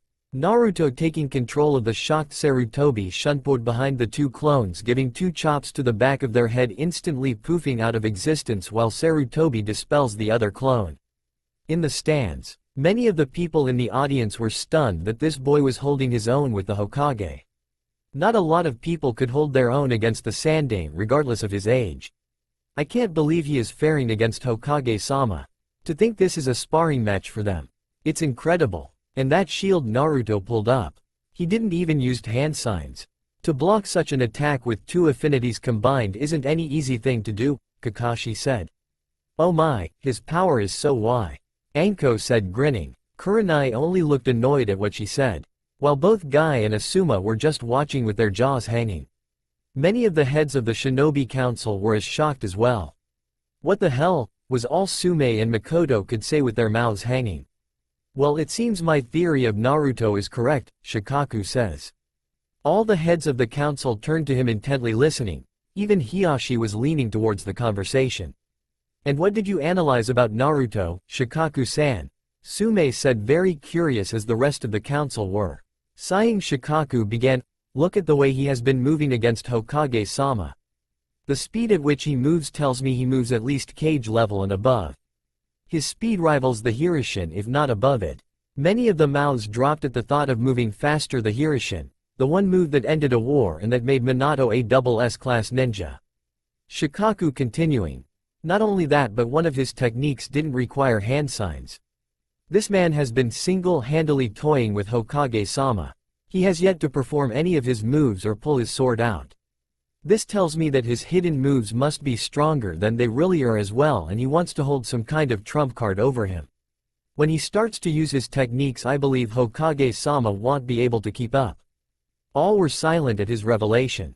Shikaku, are you sure? I mean, Hokage-sama is still very strong despite his old age.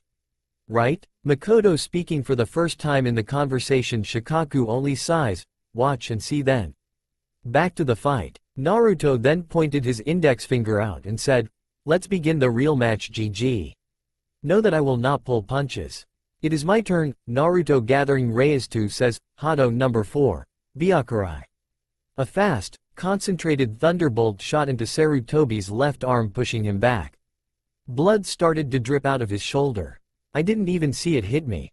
It also required no hand seals. Sarutobi thought. Naruto shunpoed and held his blade to Sarutobi's throat. Give it up, GG. I don't want to hurt you any further than I have to. Sarutobi could only chuckle with slight pain. You have grown so much, Naruto-kun. You even have surpassed me, and I believe you surpassed your mom and dad. They would both be so proud of you. I am proud of you as well. Naruto only smiles and walks up to Sarutobi and gives him a hug on the battlefield while Sarutobi slightly winces. Arigato, GG, that means a lot to me. I will hold the will of fire that you believe in so much. But I also have something very important to discuss when you're patched up. Sarutobi only nods before saying, winner Naruto Namikaze. The crowd were deathly silent. No one spoke at what they just witnessed. Shikaku sighs, I told you. He didn't even pull his sword out either. Well, it seems we have a above cage level shinobi on our hands. No one spoke for several minutes. Before they heard a clap on the shinobi council side, surprisingly Hiyashi initialing it. More claps being to join in before the whole audience roared. Makoto and Kurenai screamed, go Naruto-kun. The Junins around Kurenai looked at her with weird looks before she turned her face away with a tint of pink on her cheeks at what she just said. While the heads of the shinobi council looked at Makoto as well with weird looks before she turned away blushing as well. Naruto could only look at everyone at the crowd with a passive face, but if you saw closely, a slight smirk. Before Sarutobi speaks, well, you all saw it here. I deem Naruto worthy to carry his last name. He will receive his inheritance as well. Also, he will have to be enacted in the CRA. At this, many girls blushed and already had one thought on their mind.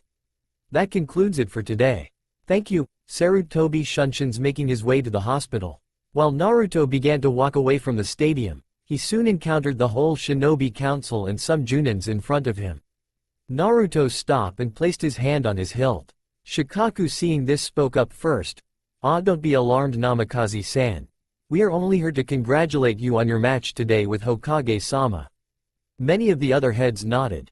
Eyeing them curiously, Naruto says, yes, thank you. Who are you all, by the way, if I may ask? They begin to explain how they were the heads of the noble clans of Konoha. Shikaku then speaks up again. Namikaze-san, quickly interrupted by Naruto.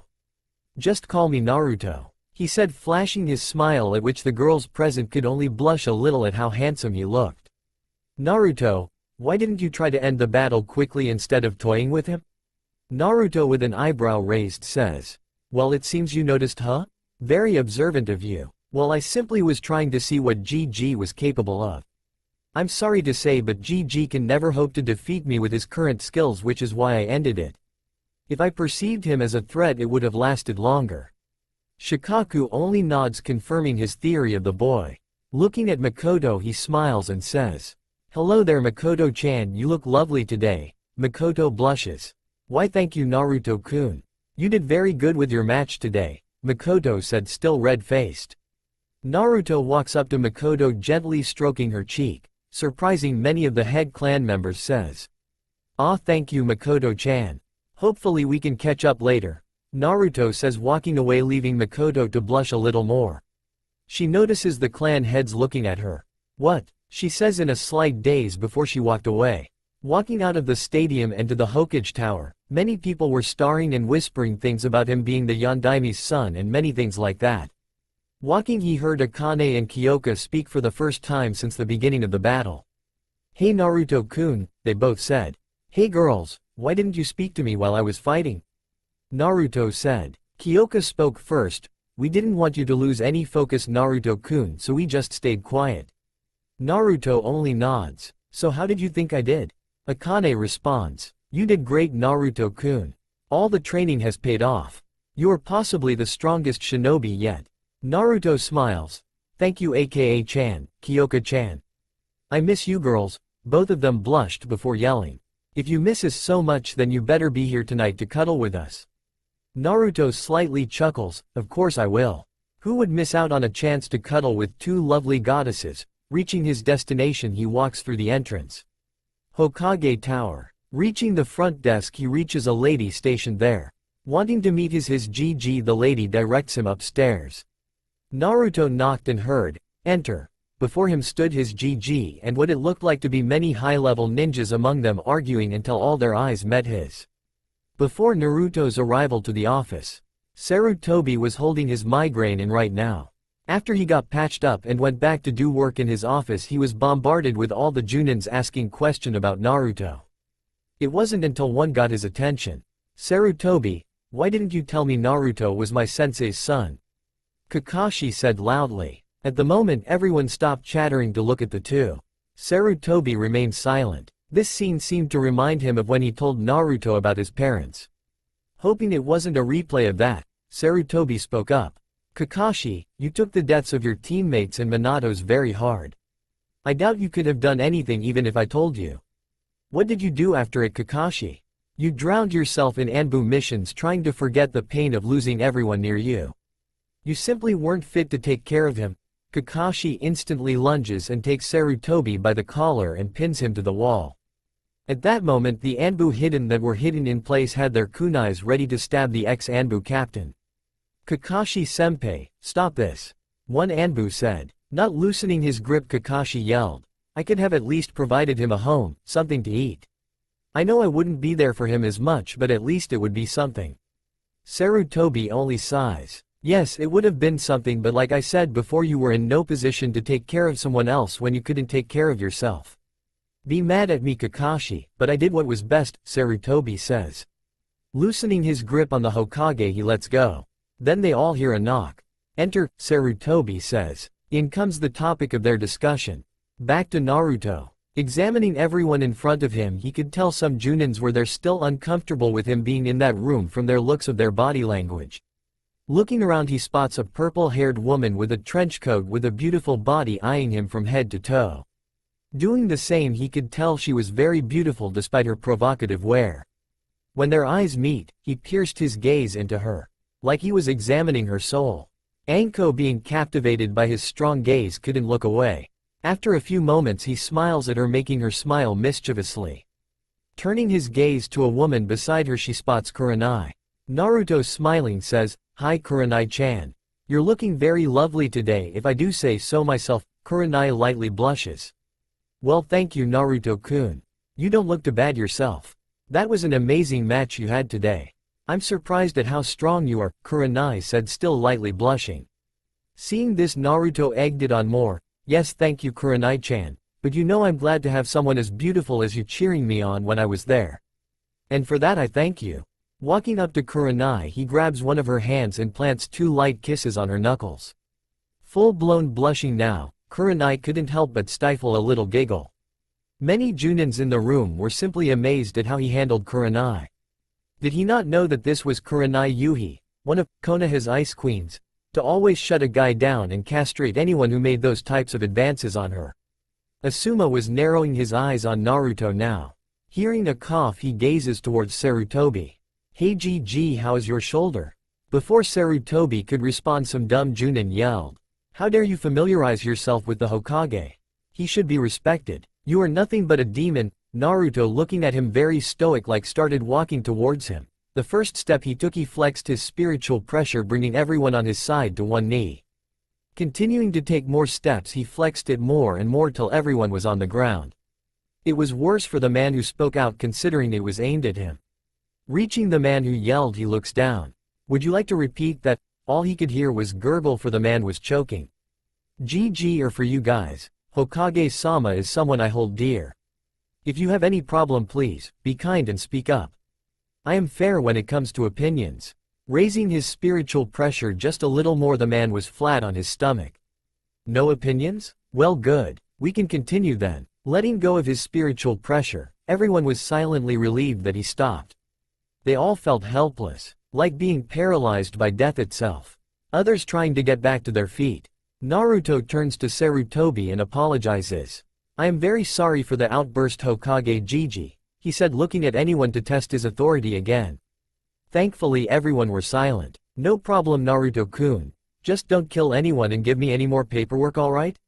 Sarutobi says. Naruto nods. Still seeing the purple-haired Kunoichi on the ground along with Kurenai trying to regain themselves, he walks up to both and sticks his hand out for Kurenai to grab. Looking up, she gently places her hand in his and helps her up. Naruto takes hold of both of her shoulders and looks into her eyes. I am very sorry you had to witness such an unpleasant feeling, Kurenai-chan. Please forgive me, Naruto said, kissing forehead like when they first met. Kurenai, now blushing, can only nod her head. Sticking his hand out to the purple-headed Kunoichi that was almost up, Naruto says, I am very sorry for that outburst as well. Would you mind telling me your name? Anko grins and says, I am the very single Anko Mitarashi, throwing one arm in the air. Everyone only shook their heads at her antics while Naruto slightly chuckled. Very cute Anko-san, very cute. Very surprising you are single though. Anko, hearing the compliment, decides to tease him a little. Walking up to him, pressing her breast against his rock-hard chest, puts her arms around his neck and says, Oh, you think I'm cute, Naruto-kun? Just how cute am I, Naruto-kun? Anko said, drawing out his name seductively. Seeing the teasing, Naruto knows exactly what to do and decided he would return it back 10 times better. Putting his mouth to her ear. Oh, I think you are very cute, Anko-chan. So cute I can't help but feel drawn to you. What would you do if I kissed you, Anko-chan? Would you reject me or would you let me touch your lips? I feel you won't be single for long now that I'm here. Anko, now scarlet red, blushing at the sincere and words he was saying. She never felt like this before. Not only that, but she was being severely out-teased by this man. Anko then feels lips on her neck. They feel like they're moving up and up. Naruto began to drift sweet kisses onto her neck, slowly up to her jaw, then to her cheek.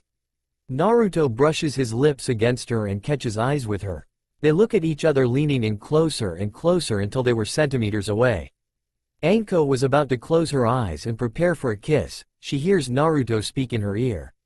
Gotcha, Anko-heim. Know that I will always have you wanting more. Naruto retreated his head back and smiled at her dreamlike state.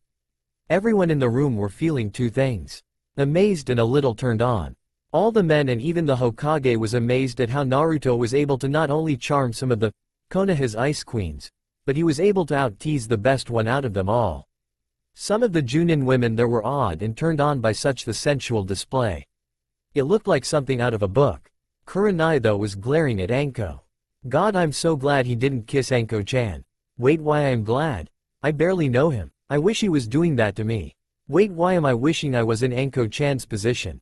God, I am falling for Naruto?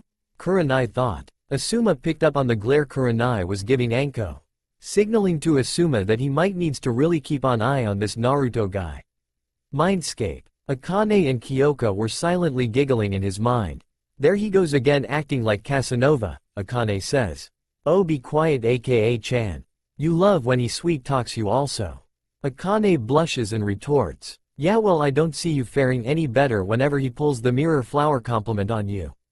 Kyoka only blushes. Yeah, what happens to you when he gives you the "my crimson queen" compliment, huh? Akane blushes at that. Both could only blush thinking at how Naruto always sweet talks them. It makes them even happier knowing that he means it and not just trying to get into their pants.